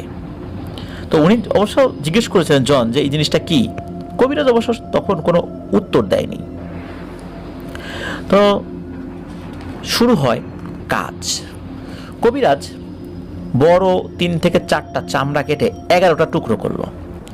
তারপর সেগুলোকে তুলনামূলক একটু বড় একটা চিরকুটের মতো বানালো। তারপর তার ব্যাগ থেকে এক ধরনের বিশেষ কালি বের করলো। তার হাতের আঙ্গুলের সাহায্যে অজানা ভাষায় তার উপর কি যেন লিখলো। 11টা চিরকুটে একইভাবে লিখলো ওই কবিরাজ। তারপর সেগুলো ভালো করে শুকিয়ে নিল, মানে কালিগুলো শুকিয়ে নিল আর কি। তারপর প্রতিটা চিরকুটের উপরে আলাদা আলাদা আলাদা কবরের মাটি রেখে সেগুলো ভালো করে মরিয়ে 11টার মতো পুটলি বানালো। তারপর কবিরাজ বলল যে আমার 3জন সাহসী যুবকের প্রয়োজন, যাদের অনেক সাহস, তাদের সাহায্য লাগবে। যারা মারা গেছে শুধু তাদের রক্তের সম্পর্কের 3জন লাগবে, তা না হলে তো আমরা এই কাজটা করতে পারতাম। তাদের রক্তের সম্পর্কের 3জন ব্যক্তি কে আছেন আপনারা সিদ্ধান্ত নিন যে আমার কাছে সাহায্য করবেন। ভয়ে এই কাজে কিন্তু অনেকে রাজি হচ্ছিল না, সবার ভিতরে মারাত্মক ভয়। তবে কবিরাজ বলেন যে আপনাদের ভয় নেই, আপনাদের কোনো ক্ষতি হবে না, তবে আপনাদের একটা কাজ করতে হবে, সেটা হচ্ছে সাহস সঞ্চয় করে রাখতে হবে, এটাই আপনাদের কাজ। যাই হোক, এই যে জন, যিনি আমাদেরকে ঘটনা বলেছেন, মানে যিনি মেহেদী হাসান ভাইকে ঘটনা দিয়েছেন, উনি রাজি হয়ে যান। আর জ্যাকের এক ভাই তখনও জীবিত ছিল, মানে সেও ওই সিরিয়ালে এসে মরে নাই আর কি। জ্যাকের তো বেশ অনেকগুলো ভাই ছিল, তো সে রাজি হয়ে গেল। আর এই যে জন, উনি রাজি, ওনাদের ফ্যামিলির আরও এক ভাই রাজি হয়ে গেল এই কাজে সাহায্য করার জন্য। জ্যাকের যে ভাই জীবিত ছিল তার নাম হচ্ছে মাইকেল, আর আরেকজন তো জন, আর এই জনের যে আরেকজন চাচাতো ভাই তার নাম ছিল ফ্র্যাঙ্কলিন। এই 3জন মিলে মূলত কবিরাজকে সাহায্য করবেন বলে মনস্থির করলেন। আর ওনারাও জানতেন যে ওনাদের জীবন বিপন্ন, মরতে তো হবেই, যে কোনো কিছুর বিনিময়ে নিজেরাও বাঁচতে হবে, পরিবারের অন্য সদস্যদেরকে বাঁচাতে হবে, তা না হলে এভাবে প্রতি শনিবার একজন একজন করে মরতে হবে। কবিরাজ বলেন যে তোমরা তৈরি থেকো, আমার কিছু কাজ বাকি, সেগুলো শেষ করে আমি তোমাদেরকে ডাকবো। তো কবিরাজ বলেন যে আমাকে একটা আলাদা ঘরে নিয়ে যাও, যেখানে শুধু আমি এবং আমার 4 শিষ্য থাকবো, তোমরা সেখানে ঢুকবা না। তো কবিরাজের কথা মতো ওনারা তাকে আলাদা একটা ঘরে নিয়ে যান এবং সেখানে কবিরাজ তার কাজ করতে থাকেন। দিনটা শনিবার, ততক্ষণে সন্ধ্যা হয়ে গেছে। কবিরাজ সেখানে কি করছে সেটা দেখার কোনো সুযোগ ছিল না। তো বেশ কিছুক্ষণ পরে কবিরাজ ঘর থেকে বাইরে এসে এই জন, মাইকেল এবং ফ্র্যাঙ্কলিন, এই 3জনকে সেই ঘরে যাওয়ার জন্য বলেন। তো ওনারা ওই 3জন যখন ওই ঘরে যান, তিনি তাদেরকে বলেন যে শোনো, একটা কথা বলি, খুব মন দিয়ে শুনবা। তোমাদের এখান থেকে একটু দূরে একটা নদী রয়েছে, তোমরা এখন সেই নদীর পাড়ে চলে যাবা। নদীর যে পাশটা সবচেয়ে নির্জন এরকম একটা জায়গা বেছে নিবা। মাইকেল মাঝখানে থাকবে, যেহেতু মাইকেল এই জ্যাকের সরাসরি সহোদর ভাই, আর তোমরা তো চাচাতো ভাই, এজন্য মাইকেল মাঝখানে থাকবে। জন এবং ফ্র্যাঙ্কলিন মাইকেলের 2 পাশে বসবে। এরপর কবিরাজ কি করেছে, 2টো বাদ্যযন্ত্র এই জন এবং ফ্র্যাঙ্কলিনের হাতে দিয়েছে। তো দিয়ে কবিরাজ বলেন যে তোমরা 2জন, অর্থাৎ জন এবং ফ্র্যাঙ্কলিন এই বাদ্য বাজাতে থাকবে, আর মাইকেল এই যে পুটলিগুলো, এই পুটলিগুলো তুমি তোমার কোলে নিয়ে বসে থাকবে। অর্থাৎ এই পুটলিগুলোর ভিতরে কিন্তু তোমার পরিবারের সদস্যদের কবরের মাটি রয়েছে। কিছুক্ষণ পর শুনতে পাবে যে কেউ মাইকেলের নাম ধরে ডাকছে। তখন দেখতে পাবে অনেক সুদর্শন, বেশ লম্বা, ধপধপে সাদা পোশাক পরা, যার শরীর থেকে উজ্জ্বল আলোর ঝলকানি বের হবে এমন একজন ব্যক্তি এসেছেন। তাকে দেখার সাথে সাথে বাদ্য বাজানো থামিয়ে দেবে। তোমরা প্রথমে তোমাদের ধর্মমত অনুযায়ী তাকে সালাম জানাবে। এরপরে শুধু মাইকেল এগিয়ে যাবে এবং কোনো কথা না বলে এই পুটলিগুলো সেই অবয়বের হাতে তুলে দেবে। তাকে দেখে ভয় পেও না, সে তোমাদের কোনো ক্ষতি করবে না। তখন সেই অবয়ব মাইকেলকে জিজ্ঞেস করবে, আমাকে কেন ডেকেছ, কি চাও আমার কাছে? তখন মাইকেল, তুমি একটা কথা বলবে। এই যে কি কথা, এই কথাটা ওই কবিরাজ কানে কানে মাইকেলকে বলেছিল, যেটা এই জন এবং ফ্র্যাঙ্কলিন শোনেনি। মাইকেল কিন্তু এই যে জ্যাক, যে মানে মারিয়ার হাজবেন্ডের আপন ভাই, তো এই কারণে মাইকেলকেই মূলত কবিরাজ এই মূল যে দায়িত্বটা এটা দিয়েছেন আর কি। এরপর ওই অবয়ব যা বলে সেটা শুনে তাকে আবারও সালাম জানিয়ে চলে আসবে। বাড়িতে ফেরার সময় তোমরা অনেক কিছু দেখতে পাবে, তবে ভয় পেও না। পিছন থেকে কেউ ডাকলে তোমরা পিছন ফিরে তাকাবা না। মনে রাখবা, তোমাদেরকে পাহারা দেবে আমার বিশাল এক অদৃশ্য শক্তিশালী বাহিনী। তোমাদের 3 জনের মধ্যে কেউ যদি এই কাজটা করতে ব্যর্থ হও, তাহলে মনে রেখো এটার আর কোনো সমাধান নাই, মরা ছাড়া। প্রতি শনিবার একজন করে মারা যাবে, এটাই সমাধান। আর তোমাদের ভয়ের কোনো কারণ নাই, তোমরা যাও। তো এই বলে কবিরাজ ওনাদেরকে দেখিয়ে দিলেন যে ওই বাদ্যটা কিভাবে বাজাতে হয়। ওই বাদ্যটা নাকি ছিল একটা লম্বা কাঠের তৈরি, এর ভেতরে 4টি ছিদ্র ছিল। 4টি ছিদ্র হাতের বৃদ্ধ আঙ্গুলি বাদে বাকি 4 আঙ্গুলের ভিতরে ঢুকিয়ে নাড়াচাড়া করলে নূপুরের মতো নাকি ঝনঝন ঝনঝন শব্দ হয়। তো এরপর কবিরাজ বলে যে সবাই এখন বেরিয়ে পড়ো আর কাজটা সম্পূর্ণ করে চলে এসো। কবিরাজের কথা মতো ওনারা 3 জন চলে গেলেন নদীর ধারে। এই নদীটা মূলত লোকালয় থেকে বেশ দূরেই ছিল আসলে। তো কবিরাজের কথা মতো জন, মাইকেল এবং ফ্র্যাঙ্কলিন 3 জন মিলে যাওয়া শুরু করলেন। তো ওনারা নদীর একটা নির্জন জায়গায় বসলেন, মাঝখানে মাইকেল, দুপাশে জন এবং ফ্র্যাঙ্কলিন। এই জন এবং ফ্র্যাঙ্কলিন দুজনে তো ওই কবিরাজের দেশে বাদ্য বাজাতে থাকছেন। বাদ্য তো বাজাচ্ছেন, বাজিয়ে যাচ্ছেন, কিন্তু কেউ আসে না। কবিরাজ বলে দিয়েছিলেন ধৈর্য হারা হলে চলবে না, তাই ওনারা এক মনে বাদ্য বাজিয়েই যাচ্ছিলেন। প্রায় 2-3 ঘন্টা এভাবে চলছে। হাত ব্যথা হয়ে গেছে বাজাতে বাজাতে, আর বাজাতে বাজাতে একসময় তন্দ্রা ভাবও চলে আসে, ক্লান্তি চলে এসেছিল এই কারণে। হঠাৎ একটা উজ্জ্বল আলোর ঝলকানিতে এই জনের এবং অন্যদেরও তন্দ্রা ভাব কেটে যায়। সাথে সাথে একটা আওয়াজ ভেসে আসে, মাইকেল। এই মাইকেল বলে ডাক দিয়েছিল। আওয়াজটা এমনই ছিল যে খুব কর্কশ কণ্ঠ না, বেশ মোলায়েম কণ্ঠে এই মাইকেল ডাকটা দিয়েছিল। আর আওয়াজটা এমন ছিল যে একটা বড় একটা বন্ধ ঘরের মধ্যে আওয়াজ করলে যেমনটা শোনায়, মানে বারবার প্রতিধ্বনি হতে থাকে যে শব্দটা, ঠিক ওই রকম। মানে মাইকেল বরাবর মাইকেল মাইকেল মাইকেল এরকম বারবার প্রতিধ্বনি হচ্ছিল। তো জন তখন আবার সেটার দিকে তাকান, জন, ফ্র্যাঙ্কলিনও তাকিয়েছেন, সবাই তাকিয়েছেন। দেখার সাথে সাথে যেটা দেখেছেন সেটা দেখার পর তো ওনাদের ভয়ের শিহরণের কারণে শরীরটা একদম শীতল হয়ে যায়। ভয়ের একটা অনুভূতি শির দ্বারা দিয়ে শরীর বেয়ে নিচে নেমে যায়। সবাই দেখেন সাদা পোশাক পরা প্রায় 10 ফুট উচ্চতার একজন সুদর্শন লোক ওনাদের সামনে দাঁড়িয়ে আছেন।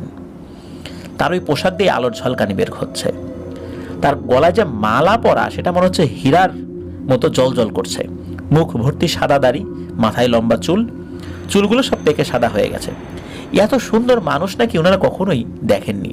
মনে হচ্ছে স্বর্গ থেকে সাক্ষাৎ কোনো ফেরেশতা নেমে এসেছেন।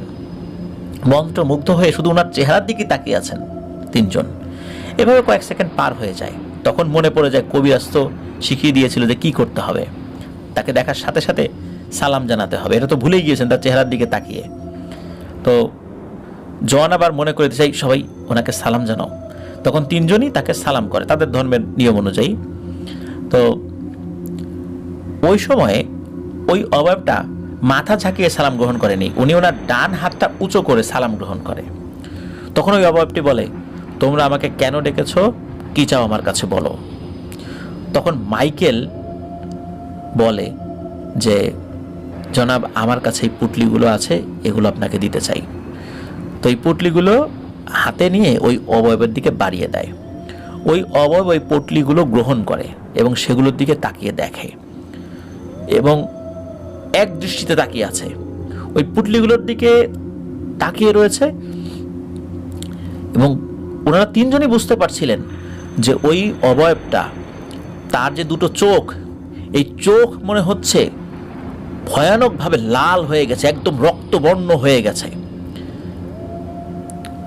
ওই পুটলিগুলোর দিকে 3 থেকে 4 সেকেন্ড তাকানোর পর যখন জন, ফ্র্যাঙ্কলিন এবং মাইকেলের দিকে ওই অবয়বটা তাকিয়েছিল, তখন তারা ওই অবয়বের যে চোখ দেখেছিলেন তাতে ভয় পেয়ে যান। এমন রক্তবর্ণ চোখ ওনারা কখনো দেখেন নাই। ভয়ে তো মাইকেল কেঁদেই ফেলে।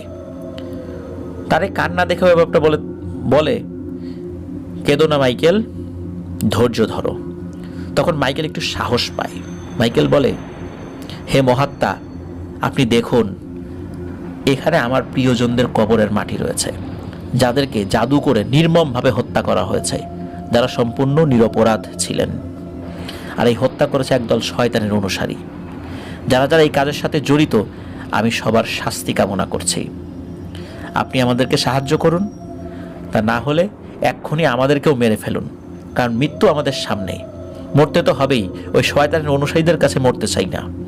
আপনি আমাদেরকে শেষ করে দিন, আর তা না হলে আমাদেরকে সাহায্য করুন, যাতে আমরা সহ গোত্রের বাকি লোকগুলো রক্ষা পায়। ওই শয়তানদের হাত থেকে আমাদেরকে সাহায্য করুন। এই বলে মাইকেল কাঁদতে থাকে।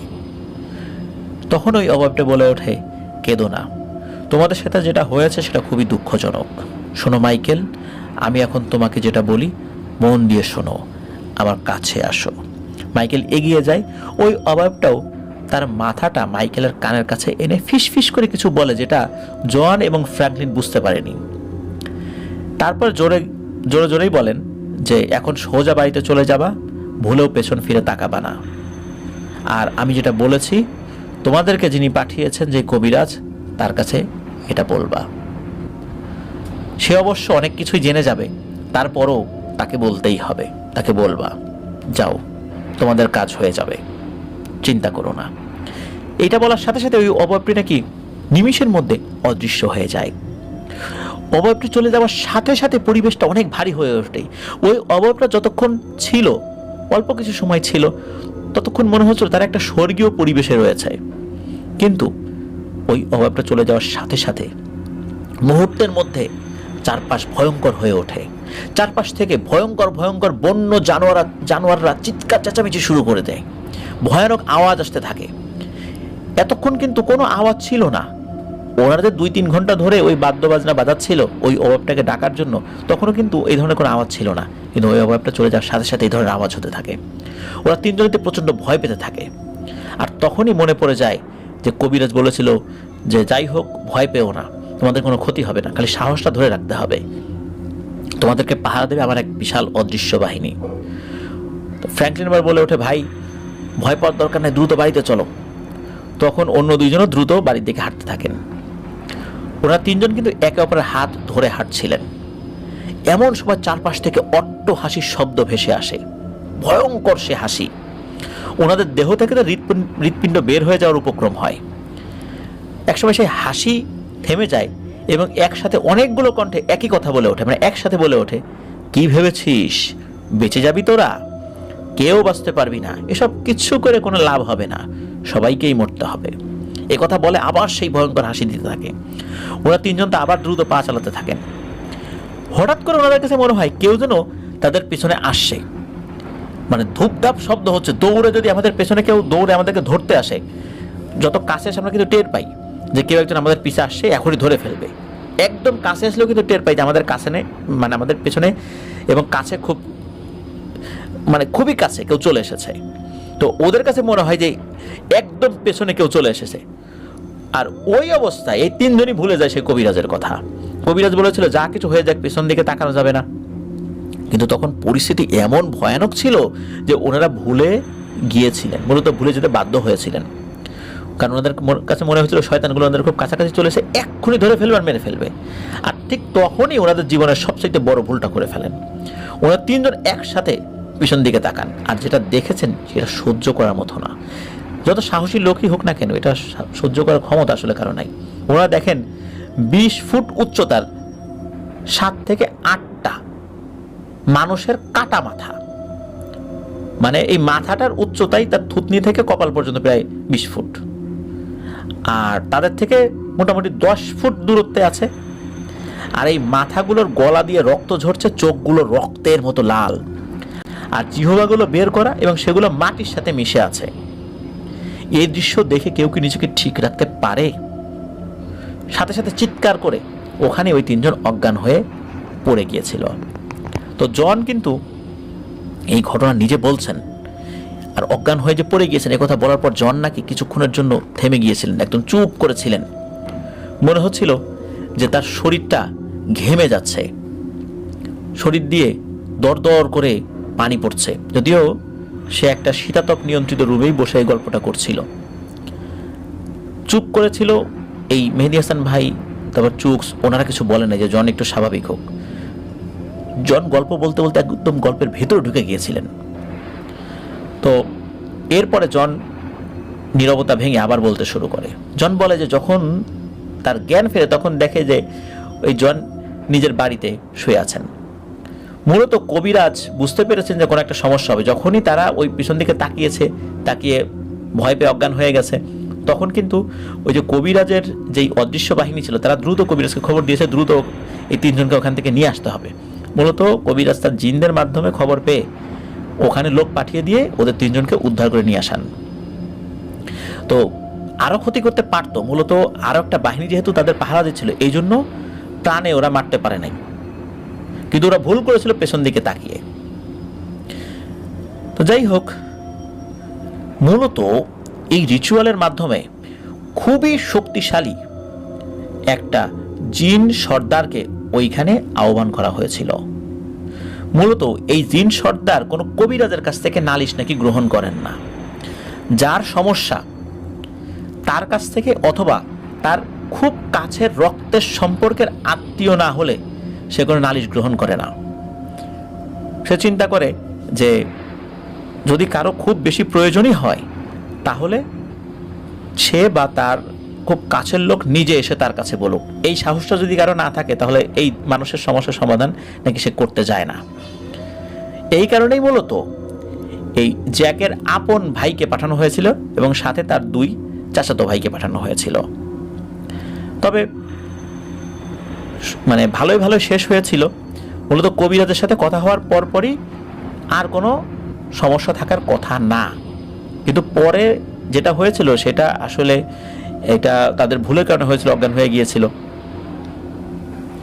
যাই হোক, কবিরাজ বলেন যে শুক্রবারের কাজ শেষ, আগামীকালের জন্য অপেক্ষা করো। তো ওই রাত্রেই ওই মাইকেলদের বাড়িতেই কবিরাজের থাকার ব্যবস্থা করা হয়। পরের দিন ছিল কিন্তু সেই অভিশপ্ত শনিবার। এতদিনে যতগুলো মানুষ মারা গেছে সবাই কিন্তু শনিবারের মধ্যরাত্রে মারা গেছে। এদিকে শনিবার চলে আসে, ভয় আর চিন্তায় সবার তো অবস্থা খারাপ।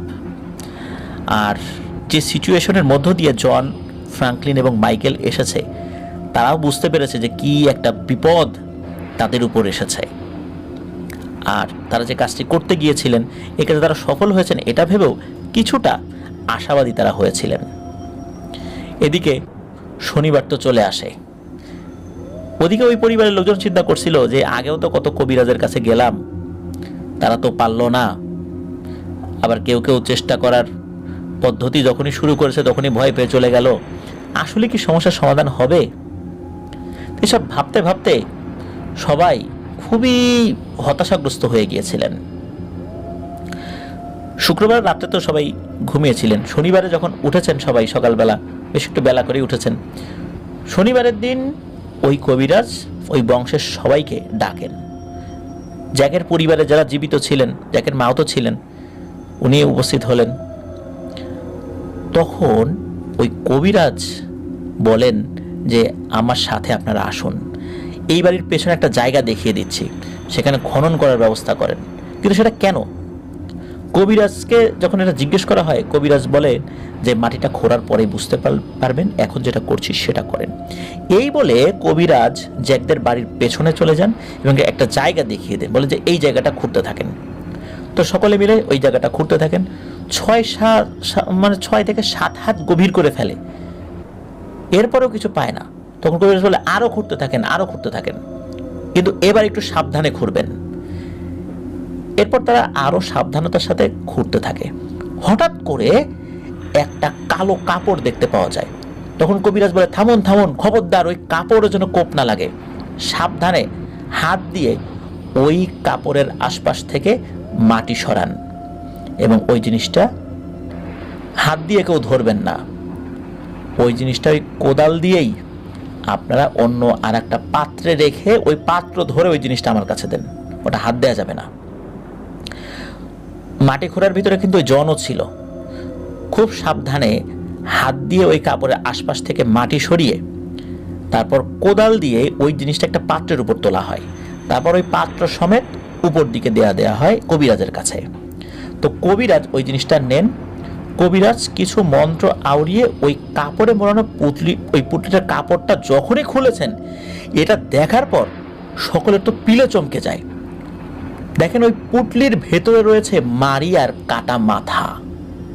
অর্থাৎ জ্যাকের স্ত্রী, তার কাটা মাথা। এই কথা মানে এই জিনিসটা দেখার পর সকলের তো ভয় অবস্থা খারাপ হয়ে যায় যে মারিয়ার কাটা মাথা এখানে কেন। কবিরাজ বলেন যে মারিয়ার কাটা মাথা এটা কেন এখানে একটু পরেই বুঝতে পারবেন। তো এদিকে সকলে চিন্তা করছে যে মারিয়া তো মারা গেছে আরো আগে, তো ওর কাটা মাথা যে এটা তো একদম পচে গলে মাটির সাথে মিশে যাওয়ার কথা, কিন্তু এইভাবে অক্ষত রয়েছে কেন? কিভাবে এটা সম্ভব? কেই বা এখানে পুঁতে রেখে গেল? তখন কবিরাজ বলেন এটাই আসলে কালো জাদু। মারিয়ার কাটা মাথা সম্পূর্ণ অক্ষত ছিল কালো জাদুর প্রভাবের কারণে। আর একটা ভয়ঙ্কর ব্যাপার হলো মারিয়ার মাথার বিভিন্ন জায়গায় অসংখ্য সূচ ফোটানো ছিল, আর তার গলার কাছে সুতা দিয়ে কিছু একটা বাঁধা ছিল। সেগুলো হচ্ছে মানুষের মাথার অনেকগুলো চুল। এমন দৃশ্য দেখে উপস্থিত সবার তো আত্মা কেঁপে ওঠে, এটা কিভাবে সম্ভব? আর এতদিন পরে মারিয়ার মাথা এখানে কিভাবে আসলো? তখন কবিরাজ বলে মারিয়া আর জ্যাকের যখন বিয়ে দেওয়ার জন্য নিয়ে যাওয়া হয় তখন ইউরোবারা বাধা দিতে এসেছিল এবং তখন আপনাদের সাথে ঝামেলা হয়েছিল। তারা তাতে অনেক অপমানিত হয়, আর এই কারণে আপনাদের উপর ক্ষিপ্ত হয়ে এই মারিয়ার উপরেই তারা কালো জাদু করেছিল। এই কারণে যে তাদের মেয়ে হয়ে শত্রুদের ঘরের বউ হওয়ার স্বপ্ন সে দেখে কিভাবে। আপনারা ছিলেন ভিন্ন গোত্র এবং ভিন্ন ধর্মের, এটাও তারা কোনোভাবে মেনে নিতে পারেনি। তাই তারা প্রথমে মারিয়ার উপরে কালো জাদু করে তাকে মেরে ফেলে। এখন প্রশ্ন হচ্ছে মারিয়াকে যেদিন দুপুরবেলা জাদু করে মেরে ফেলা হয়, বাকি লোকগুলোকে ভিন্ন পদ্ধতিতে কেন মারা হলো না? এই কাটা মাথা দিয়েই কেন জাদু করা হলো? তো মারিয়াকে মারতে যে কৌশল অবলম্বন করা হয়েছিল সেটাই কেন অন্যদের উপর করা হলো না? মূল বিষয় হচ্ছে মারিয়া তাদের রক্তের সম্পর্ক আর নিজেদের মেয়ে হওয়াতে তাকে মারতে খুবই সহজ হয়েছিল। এখন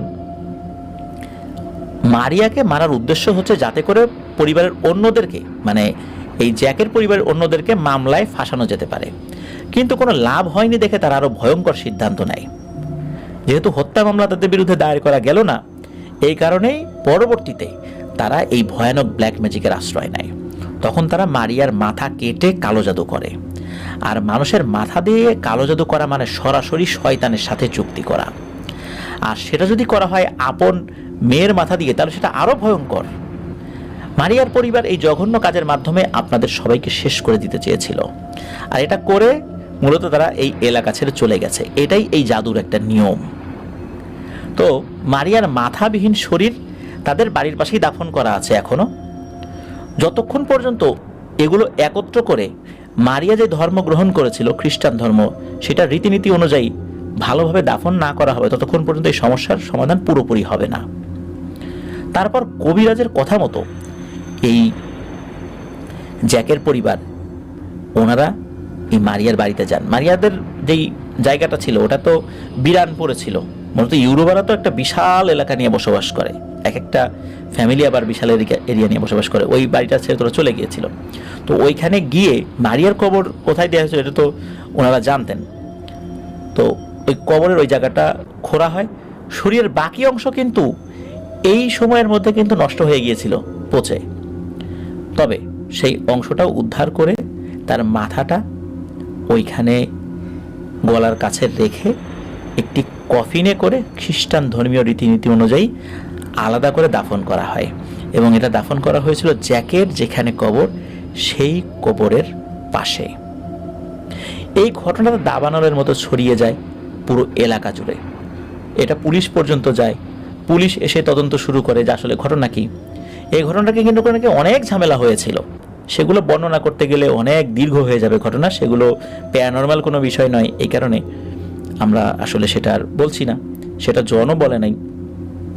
তো মারিয়ার ডেড বডি মাথা সমেত জ্যাকের পাশে দাফন করার মাধ্যম দিয়েই তাদের ভালোবাসার আসলে চূড়ান্ত যেই সফলতা সেটা আসে জীবিত অবস্থায় না মৃত অবস্থায়।